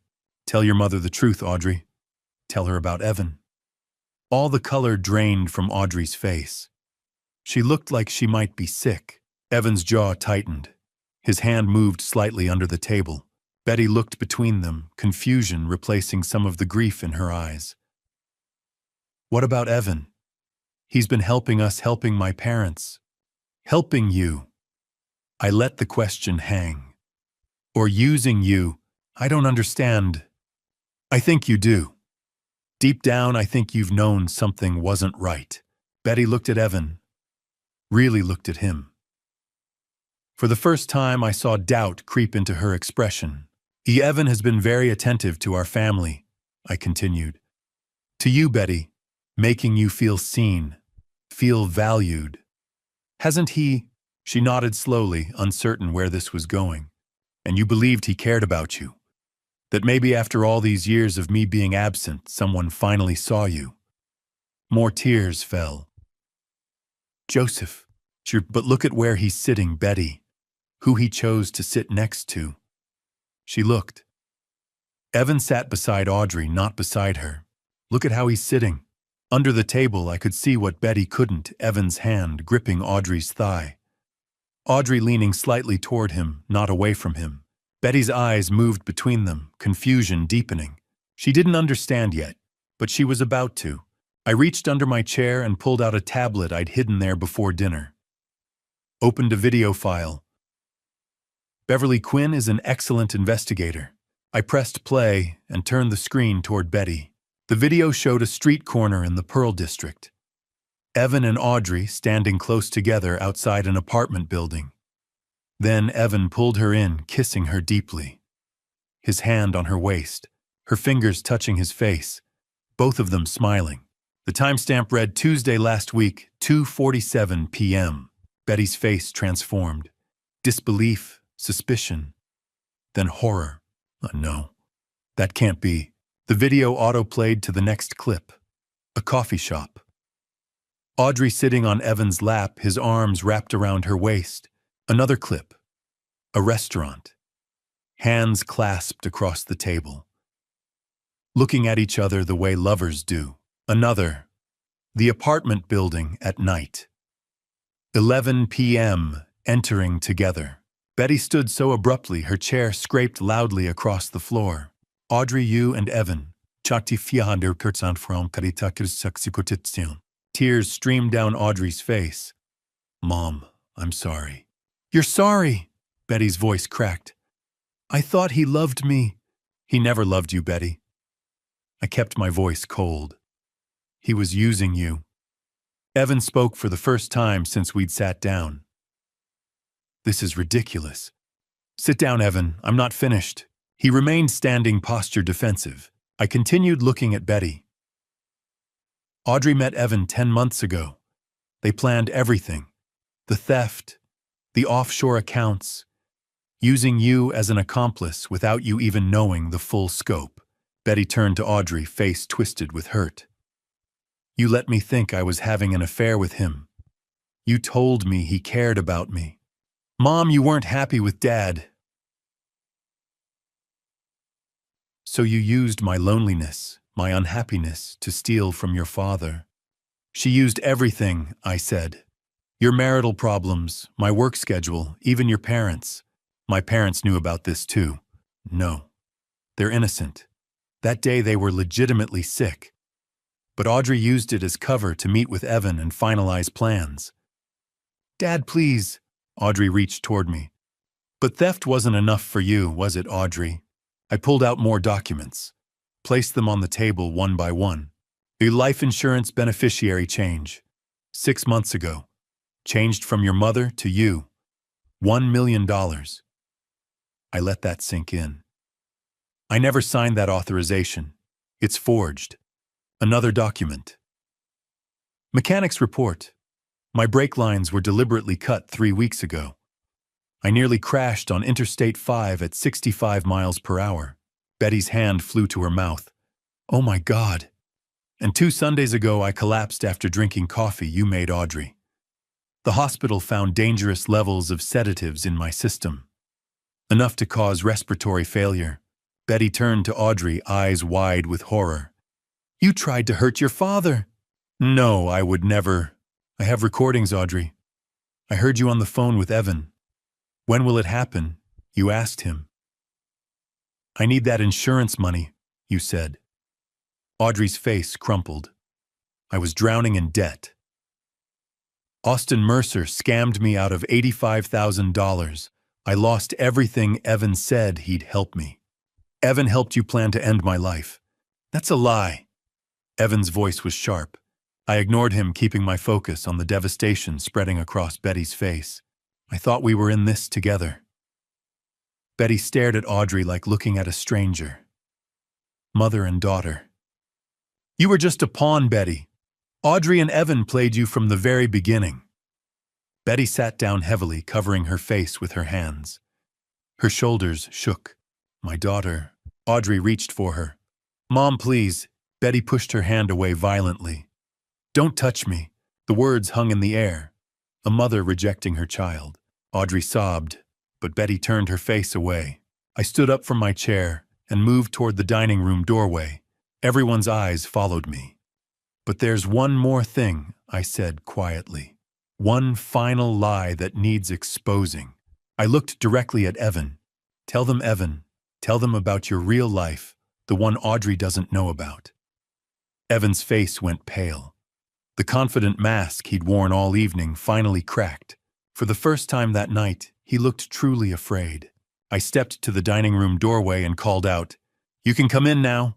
Before I reveal who actually walked through that door, I want to pause for a moment. What do you think is about to happen? Who do you believe it is, and why? Share your thoughts or predictions in the comments below so I know you're still here with me. And just so you know, parts of what comes next include fictionalized elements and may not reflect real events. If this isn't something you'd like to continue watching, you're free to stop the video here. The sound of the front door opening echoed through the house. Footsteps in the hallway, slow, hesitant, uncertain. A young woman appeared in the doorway, holding a small boy in her arms. She wore scrubs visible beneath an open jacket, her face showing the exhaustion of a double shift. The boy, maybe 5 years old, clutched a teddy bear to his chest and looked around with wide, confused eyes that took in the fancy dining room, the overturned documents, the frozen faces staring at him. Absolute silence fell over the room like a physical weight. Evan's fork clattered against his plate. His face went white, not pale, but actually white, like someone had drained all the blood from his body in an instant. Then he stood so abruptly, his chair toppled backward with a crash that made Noah flinch and bury his face in his mother's shoulder. No, no, no. The word came out like a prayer, like he could somehow make reality disappear by denying it. The woman looked at him, confusion and concern mixing in her voice. Evan, what's going on? You said this was an important meeting with a client. I kept my voice calm, measured, as if I were introducing guests at a dinner party instead of detonating a bomb. Everyone, this is Megan Cross. And this is Noah. Audrey's head whipped toward them so fast I heard her neck crack. Who are they? I let the silence stretch for 3 heartbeats. 4, 5. My Megan is Evan's wife. Noah is his 5-year-old son. The words hung in the air for one perfect crystalline moment before everything exploded. Audrey shot to her feet, her whole body trembling like she'd been electrocuted. Her chair scraped backward with a screech. Wife, son, Evan, you said you were single. You said you'd never been married. Betty's hand flew to her mouth. Her eyes darted between Evan and the woman in the doorway, trying to process what she was seeing. Oh my God. Oh my God. Megan took a step backward, instinctively pulling Noah closer. Her eyes filled with tears. Evan, who are these people? Why is that woman calling you?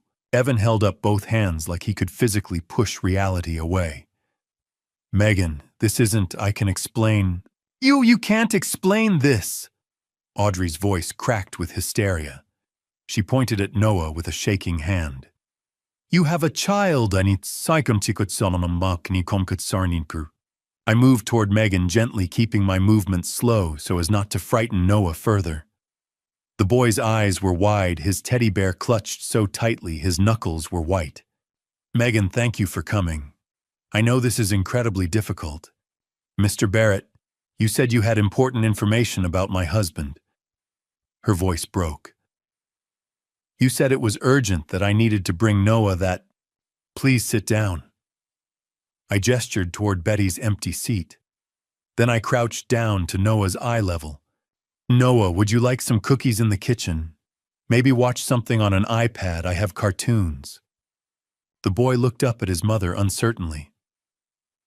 Megan hesitated, looking around the room at Evan's pale face, at Audrey's tears, at Betty's shell-shocked expression. Then she nodded slowly. Noah, sweetheart, go with this nice man for just a minute, okay? Mommy needs to talk to some grown-ups. Noah's small voice. Is Daddy in trouble? The question hung in the air. No one answered. I took Noah's hand, so small, so trusting, and led him to the kitchen. Set him up at the counter with a plate of chocolate chip cookies and the iPad playing Paw Patrol. He settled in, happily swinging his legs, oblivious to the devastation unfolding just one room away. When I returned to the dining room, all eyes were on me except Evan's. He was staring at the floor, his jaw working, but no sound coming out. Megan lives in Vancouver, Washington. I began, my voice steady. She's a nurse at Providence Hospital. Works the night shift most weeks. She's been married to Evan for 6 years. Megan corrected quietly, her voice barely above a whisper. 7 years this past June. We had a party. Noah drew pictures. You said... She looked at Evan. You said it was the best day of your life. He still wouldn't look at her. I nodded. During my investigation, I discovered that Evan has been living a double life. Monday through Wednesday in Vancouver with you and Noah. I pointed toward Audrey. Thursday through Sunday here in Portland with my daughter. That's not true. Audrey's voice was desperate now, pleading. Evan, tell them it's not true. But Evan said nothing. Just stood there like a statue, his hands clenched at his sides. The training clients he told you about. I looked at Megan. That was Audrey. The consulting work that kept him in Portland. That was this affair. Megan turned to Evan, her voice shaking. All those nights you said you were training late clients. All those weekends you said you had to work. Noah's preschool tuition that suddenly got paid in full. The new car we couldn't afford. Where did it all come from? Silence. Answer her, Audrey screamed. Tell her where you got the money. From this family, I said quietly. From accounts my daughter stole from me over 18 months. $234,000. Money that was supposed to be for her future, for our retirement. Evan's been using it to fund his life with you, Megan. Your car, Noah's school, your mortgage payments. All of it. Megan covered her mouth with both hands, tears streaming down her face. Noah's tuition, our house. It was all stolen money. I'm sorry, Megan. You deserve to know the truth. Audrey stepped toward Evan, hands outstretched like she was drowning, and he was the only lifeline. You said you loved me. You said we'd get married once we had enough money. You said... Her voice broke into a sob. You said you'd never leave me. Evan finally spoke, his voice hollow and dead. Audrey... Yeah, you said I was the only one. You said Betty was just a means to an end, that I was the real plan. Megan's laugh was bitter and broken. He told me the same things. On our wedding day 7 years ago. He said I was his forever. The silence that followed was absolute. Then Audrey collapsed back into her chair, her whole body folding in on itself, like she'd been punched in the stomach. She buried her face in her hands. It was all lies. Everything. All of it. Yes. I kept my voice steady even though inside I felt nothing but ice. Evan Cross is a professional con man. He targeted you, Audrey. Saw your vulnerability, your desperation, and he exploited it. Used you to access my money. Used your mother's loneliness to maintain his cover. The same way he's been using Megan and Noah. No. Audrey's voice was muffled by her hands. No, he wouldn't. He would. And he did. I turned to Megan. I'm sorry you had to find out this way. Megan wiped her eyes, straightening her spine. I'm glad I know. Better late than never. She looked at Evan with something that might have been pity. Our marriage is over. I'll file for divorce tomorrow. Megan, please. Evan finally found his voice desperate and pleading. Don't. She held up a hand. Don't you dare speak to me right now. Not after this. Not after you used our son's tuition money. Her voice broke. Our child. How could you? Audrey looked up at me, mascara running down her cheeks in black rivers. Dad, I'm so sorry. I didn't know. Sorry isn't enough, Audrey. Austin Mercer took everything from me. $85,000. I was desperate. I had nothing. Evan said he'd help me. And you chose to trust a stranger over your own father. I had to force the next words out past the lump in my throat. You chose money over family. You chose to steal from me. To change my life insurance policy.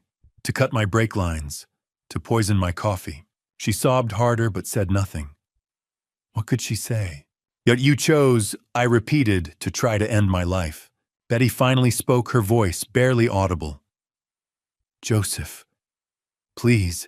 I looked at her, this woman I'd been married to for 24 years. This woman who'd sat in that same chair for thousands of dinners. Who'd raised our daughter. Who'd stood beside me at weddings and funerals and every moment in between.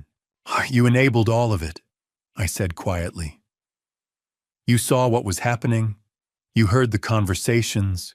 You knew about the money. And you said nothing. I didn't think. She stopped, started again. I thought it was just a loan that was never discussed with me, that I never agreed to.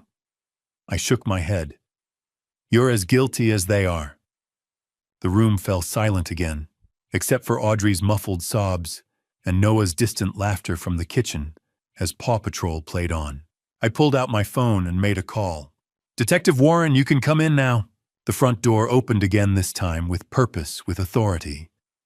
2 uniformed police officers entered first, their hands resting on their belts. Behind them came a woman in her 40s wearing a detective's badge clipped to her belt. Mr. Barrett. Detective Warren nodded to me, all business. We heard everything through the wire. I touched the small recording device clipped inside my shirt collar. You have all the evidence, every word, crystal clear. She turned to face Audrey and Evan, her expression professional and cold.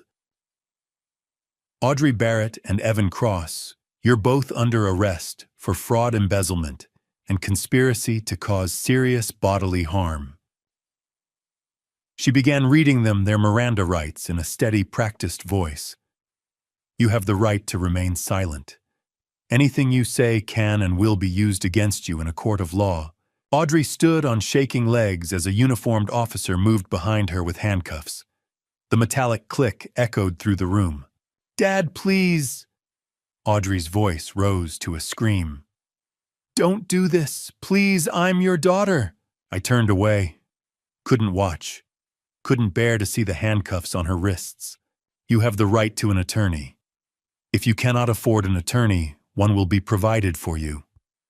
The second officer cuffed Evan, who went quietly, his face blank, all the charm and confidence drained away, leaving only empty shell. They led Audrey toward the door. She twisted in the officer's grip, looking back at me one final time. Daddy, she whispered. She hadn't called me that since she was 10 years old. But I said nothing. Just watched as they guided her out the door and into the waiting police car. Through the dining room windows, red and blue lights flashed rhythmically, painting the walls in alternating colors like a twisted disco. Betty sat at the dining table, completely collapsed, her whole body shaking with sobs that seemed to come from somewhere deep inside her. Megan held Noah, who'd come running from the kitchen when he heard the commotion. The boy's small face confused and frightened, tears starting to stream down his cheeks as he watched his father being led away in handcuffs. "Mommy, why are they taking Daddy? What did Daddy do?" Megan couldn't answer, just held him tighter. And I stood alone in the center of the dining room, surrounded by the wreckage of everything I'd ever built. The overturned chair, the scattered documents, the cold dinner no one had eaten, the half-empty wine glasses, the family that had just been destroyed beyond repair. Justice had been served, but the price was everything I'd ever loved. Through the window, I watched the police cars pull away, their lights fading into the distance. Betty sobbed. Noah cried for his father. Megan stared at nothing, and I stood in the ruins of my life wondering if this was what victory was supposed to feel like. The weeks following the arrests were a blur of lawyers, courtrooms, and media attention I never wanted. Week 1 hit like a sledgehammer.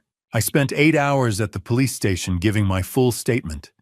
Every detail, every recording, every document. The detectives were thorough, methodical. By the time I walked out, the sky had gone dark and my voice was hoarse. Audrey and Evan were denied bail. Flight risk, the judge said, given the offshore accounts and evidence of planning. They'd remain in custody until trial. Betty was questioned for hours, but she cooperated, fully turned over everything she knew. 2 days later, she moved out of our house and went to stay with her sister across town. The media descended. Local father exposes daughter's elaborate theft plot. My phone rang constantly, reporters concerned, friends, complete strangers wanting to know details. I changed my number, started living like a ghost in my own life. Benjamin handled the press. Mr. Barrett requests privacy during this difficult time, but privacy meant being alone in that empty house. Walking through rooms that suddenly felt too large, too quiet. I found myself standing in Audrey's bedroom one afternoon, looking at her high school trophies, her graduation photos, the collage of memories on her wall. Where did I go wrong? The trial preparation consumed weeks 2 through 8. The prosecutors, led by Assistant District Attorney Sarah Mitchell, a woman with 20 years of experience and a reputation for being relentless, built their case methodically. Defense attorneys tried negotiating plea bargains. Benjamin sat across from me in his office. They're offering a deal. Audrey could plead guilty to lesser charges. 3 years instead of 10. No deals. Aunt Joseph, seeing Audrey on the witness stand is going to be painful. I need the truth on record. All of it. Everything that happened. No shortcuts. He studied me for a long moment, then nodded. Full trial it is. The pre-trial hearings were brutal. Audrey's defense argued she'd been manipulated. My client is a victim of psychological abuse and gaslighting by Evan Cross. Evan's defense claimed insufficient evidence. There's no physical proof our client directly attempted to cause harm. But the most painful moment came when Betty took the stand, testifying for the prosecution.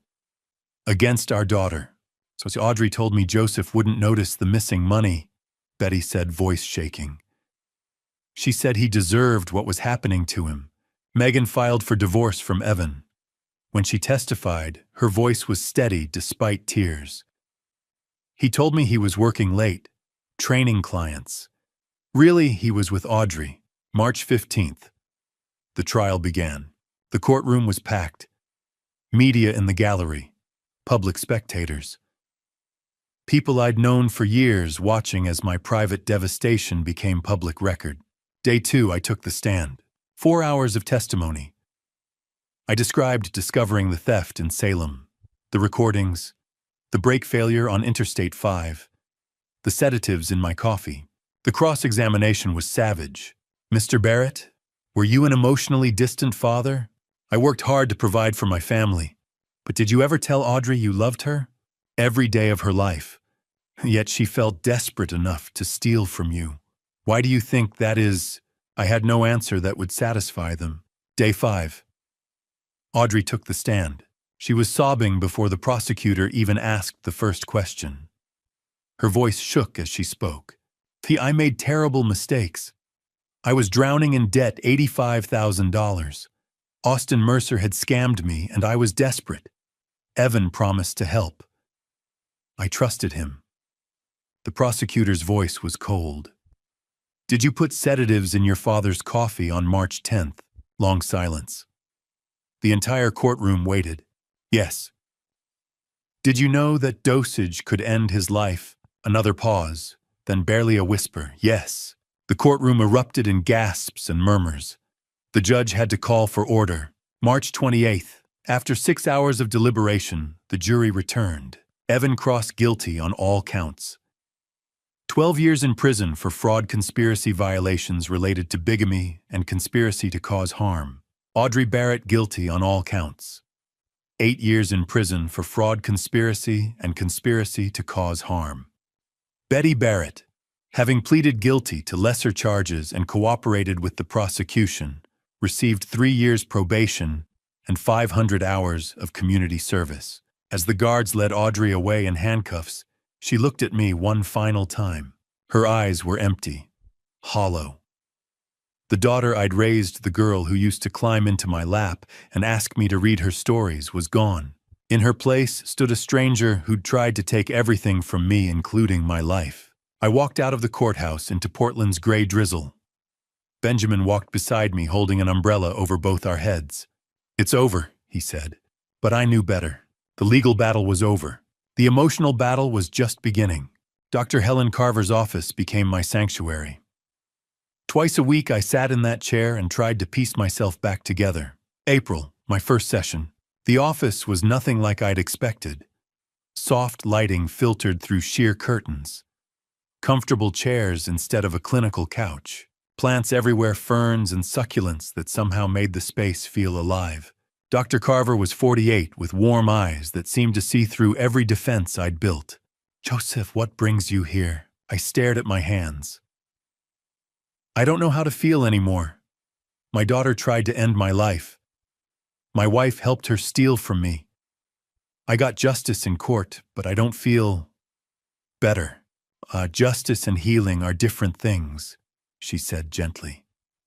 Justice is external, what happens in courtrooms. Healing is internal, what happens in here. She touched her chest. In the heart. How do I heal from this? By allowing yourself to feel everything. The anger, the grief, the betrayal, all of it. And eventually, by choosing peace over bitterness. I thought that sounded impossible. The sessions continued. Twice a week, Tuesday and Friday afternoons, I sat in that chair and slowly began to unpack 24 years of my life. Week 3, I broke down completely. Where did I fail as a father? Dr. Carver leaned forward. Joseph, you didn't fail. Audrey made choices, bad choices, terrible choices. But they were her choices, not yours. But I must have done something wrong. Good parents don't raise children who... Good parents raise children who are still human, who still have free will, who can still make devastating mistakes. Her voice was firm. You can't control another person's choices, not even your child's. Week 6, we talked about Betty. 24 years. Was any of it real? Some of it was real, Dr. Carver said. People are complex, Joseph. Betty loved you once. I believe that. Then things changed. Maybe she changed. Maybe the marriage changed. That doesn't erase the good years. It just means the story ended differently than you thought it would. In May, she suggested I join a support group. Survivors of family fraud. Wednesday evenings in a church basement across town. I walked in, nervous, not knowing what to expect. 12 people sat in a circle, men and women, young and old, all carrying the weight of family betrayal. The facilitator smiled. Welcome, everyone. Who wants to share first? I just listened that first night, a man in his 50s. My brother stole my inheritance. cleaned out my mother's accounts before she died. We haven't spoken in 5 years. A woman in her 60s. My son forged my signature and took my house.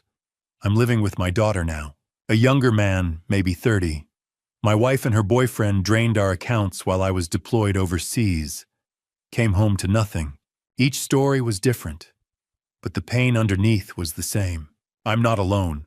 By the 3rd week, I shared my story. Kept it brief: daughter theft, attempted harm, trial, prison. The group nodded. They understood without me having to explain. A woman named Patricia spoke up. The hardest part isn't the money, is it? No. It's the trust you'll never get back. Exactly. August arrived with an unexpected clarity. I woke up one Saturday morning and knew what I needed to do. I needed to see Audrey, face to face. I called Benjamin. Can you arrange a prison visit? Are you sure, Joseph? This could be incredibly painful. I need closure for myself. The visit was approved for the following Saturday.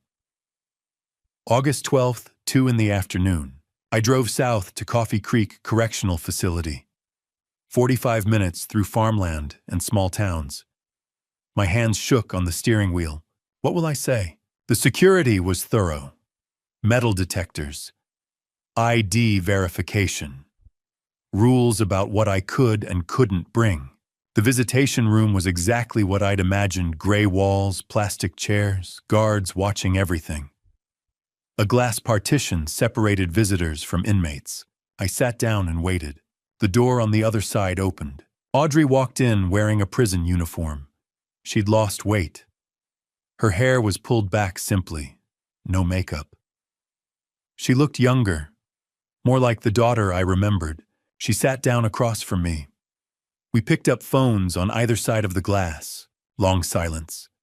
Dad! Her voice broke immediately. Tears streamed down her face. Hello, Audrey. I'm so sorry. So sorry. I know. I was scared. Stupid. Evan made me believe. Evan didn't make you do anything, I interrupted. You made choices, Audrey. Your choices. I know, she was sobbing now. I'll regret it every day for the rest of my life. I looked at my daughter through that glass partition. Practiced the words I'd rehearsed with Dr. Carver for weeks. Audrey, I forgive you. She collapsed forward, sobbing harder. But I wasn't finished. See, I forgive you not because you deserve it, but because I deserve peace. Forgiveness doesn't mean what you did was right. It doesn't mean I'll forget. It doesn't mean you won't serve your sentence. It means I'm choosing to release the hatred that's been destroying me from the inside. Her hand pressed against the glass. You took my money, my trust, my family. But you can't take my ability to move forward. That's mine. And I'm taking it back. I stood up. Dad, please don't go. But I hung up the phone and walked toward the exit. Behind me, I could hear her crying. Could see her in my peripheral vision, hand still pressed against the glass. But I kept walking, because forgiveness wasn't about her anymore. It was about me. The sunrise over the Willamette River had never looked more beautiful.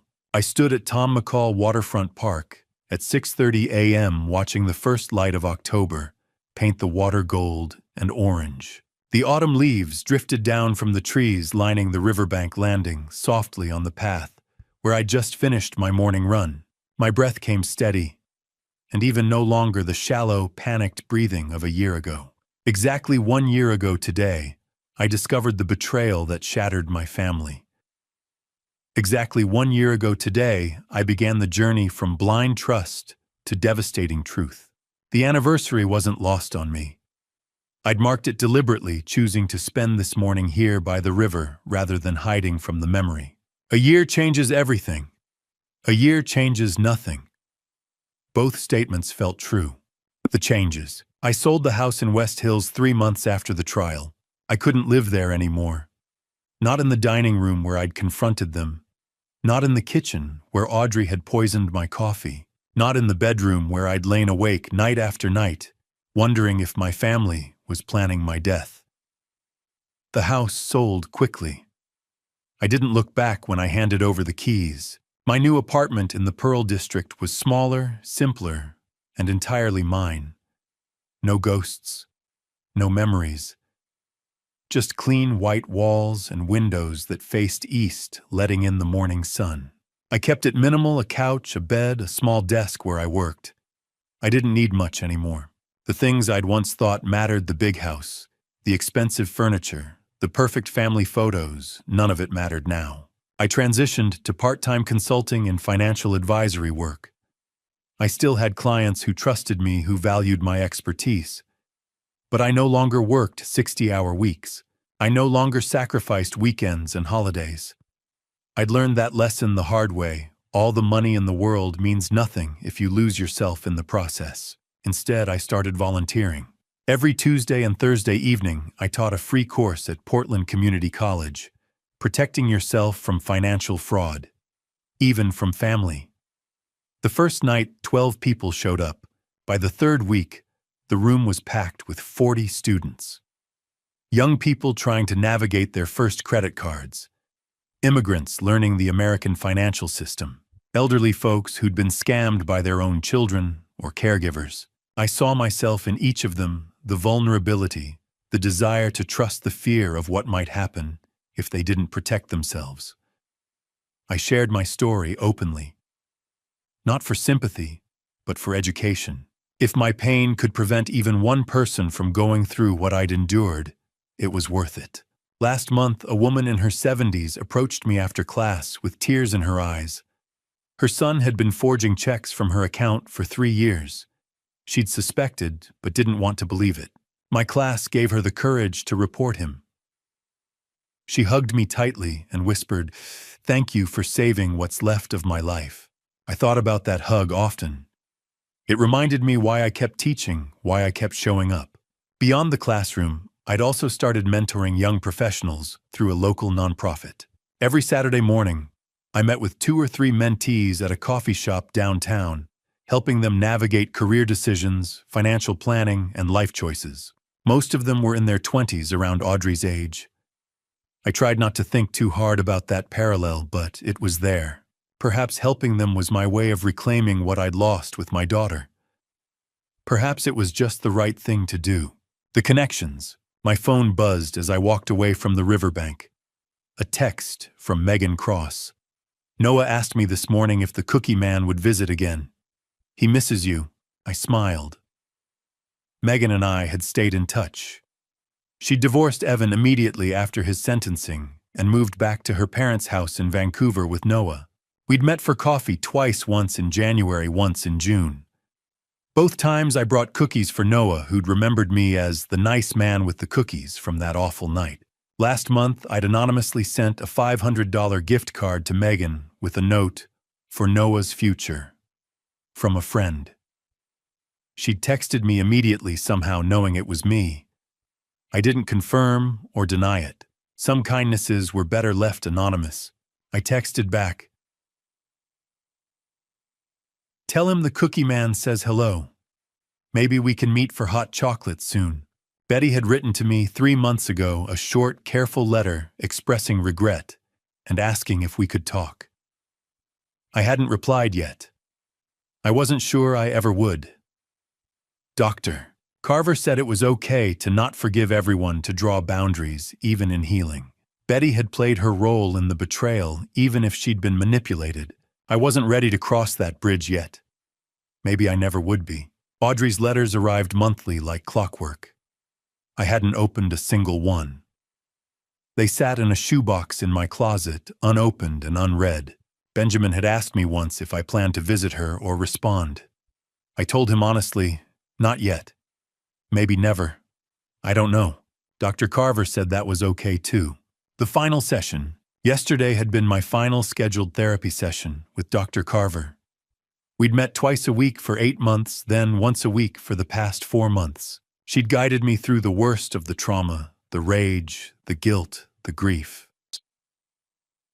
"Do you remember the first day you came in?" she'd asked yesterday, her warm eyes studying me carefully. I nodded. I could barely sit still. I kept waiting for the next betrayal, the next attack. I thought everyone was lying to me, and now, Now. I paused, searching for the right words. Now I wake up, and the first thing I think about isn't whether someone is trying to hurt me. That's progress. Dr. Carver smiled. That's enormous progress, Joseph. Healing isn't about forgetting or pretending it didn't happen. It's about learning to live again, despite what happened. You're doing that. I'd left her office feeling lighter than I had in months. The voice memo. This morning after my run, I'd sat on a bench by the river and recorded a voice memo on my phone. Not for anyone else, just for me. And maybe for others like me if I ever found the courage to share it publicly. October, 1 year later. My name is Joseph Barrett. A year ago, my wife and daughter stole over $400,000 from me. My daughter tried to poison me. They conspired with a con man to take everything I had, including my life. I survived. I want you to know that if you're going through something similar, if someone you love has betrayed you, stolen from you, tried to destroy you, you can survive too. You will survive. Healing isn't linear. Some days are harder than others. Some days you'll wake up and forget for a moment what happened. Then you'll remember, and the weight will crash down again. That's okay. That's part of the process. I'm not telling you to forgive. Forgiveness is personal. Forgiveness isn't about excusing what they did. It's about choosing your own peace over their hold on you. It's about releasing the poison they left inside you. I've forgiven some people. Others I haven't. Maybe I never will. And that's okay too. What matters is this: I'm still here. I'm still standing. I'm teaching, mentoring, helping others. I'm learning to trust again, carefully, cautiously, but genuinely. You can do this. You can rebuild. It won't look the same as before, but it can be good. It can even be beautiful. This is my story. Maybe one day I'll share it. Maybe it will help someone else find their way out of the darkness. For now, I'm choosing to live. I'm choosing hope. I'm choosing to believe that despite everything, there is still good in this world, and I can be part of it. My name is Joseph Barrett, and today I'm okay. I saved the recording and titled it, My Story, October. The ending. I walked into my favorite coffee shop near the Pearl District apartment. The barista, a young woman named Sophie, greeted me with a warm smile. The usual Mr. Barrett. Just Joseph, I corrected, gently smiling back. And yes, please.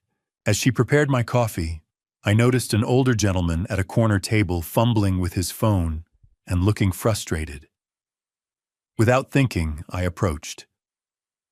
Need a hand with that? He looked up, surprised, then grateful.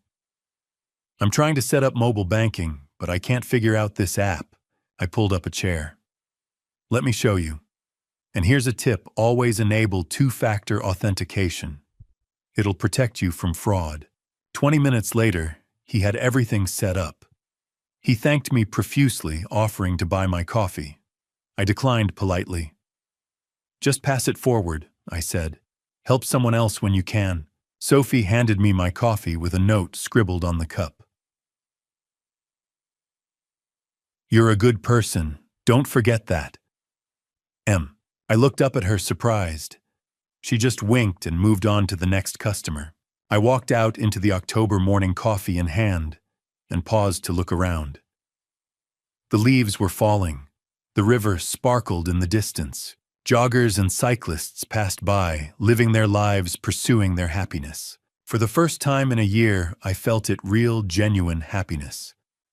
Not the fragile hope I'd clung to in the early months, but something deeper, something earned. I didn't know what the future held. I didn't know if I'd ever fully trust again, if I'd ever rebuild a family, if I'd ever stop carrying the scars of betrayal. But I knew this: I was still here. I was still fighting. I was still choosing to believe in goodness even after everything. And that was enough. That was more than enough. I took a sip of my coffee and smiled at the words on the cup. You're a good person. Maybe I was. Maybe despite everything, I still was. The morning sun warmed my face as I walked home. It was going to be a beautiful day. And to you listening to this family story, remember this. I thought I knew my family. I thought 24 years of marriage and raising a daughter meant something. I thought trust was earned through time, through sacrifice, through love. I was wrong. God gave me eyes, but I chose to be blind. God gave me wisdom, but I chose to ignore the warning signs. God gave me a second chance when my brakes failed, when the poison didn't kill me, and I finally listened. Don't be like me. Don't wait until you've lost $400,000 and nearly your life to see the truth. Don't confuse love with blindness. Don't mistake loyalty for stupidity. This family story taught me that the people closest to you can hurt you the most, not because they're strangers, but because you gave them the keys to your life. You opened every door. You trusted without verifying, and they walked right in and took everything. What I did wasn't about anger. It was about dad revenge, yes, but the right kind. It was about justice. It was about refusing to be a victim. My dad revenge meant standing up and saying no more. But here's the truth about dad revenge: it doesn't heal you. Justice doesn't bring back what you lost. It just closes the chapter so you can finally start a new one. So check your bank accounts. Watch for the warning signs. Trust, yes, but verify. Love your family, but protect yourself. And when God shows you the truth, no matter how painful, have the courage to face it. That's my advice. That's what this family story cost me to learn. Now it's your turn to share. Have you ever been betrayed by someone close? How did you handle it? Leave your thoughts in the comments below. I read every single one. If this story resonated with you, please hit that subscribe button and share this with someone who needs to hear it. Your support helps me continue sharing these difficult but important stories. Thank you for listening all the way to the end. It means more than you know. Before you go, please note that upcoming stories may contain fictionalized elements created for educational purposes. If this content isn't for you, feel free to explore other videos that better match your preferences. Take care of yourself and your finances. This is Joseph Barrett signing off. 안 돼요. 돈이 없어요. 카드 써야 돼요.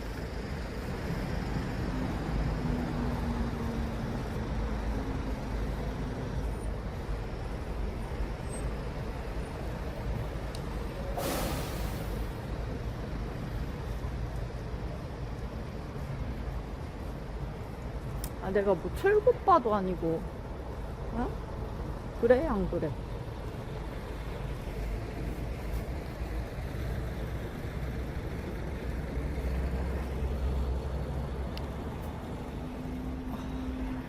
얼굴이 좀 많이 붓긴 했네.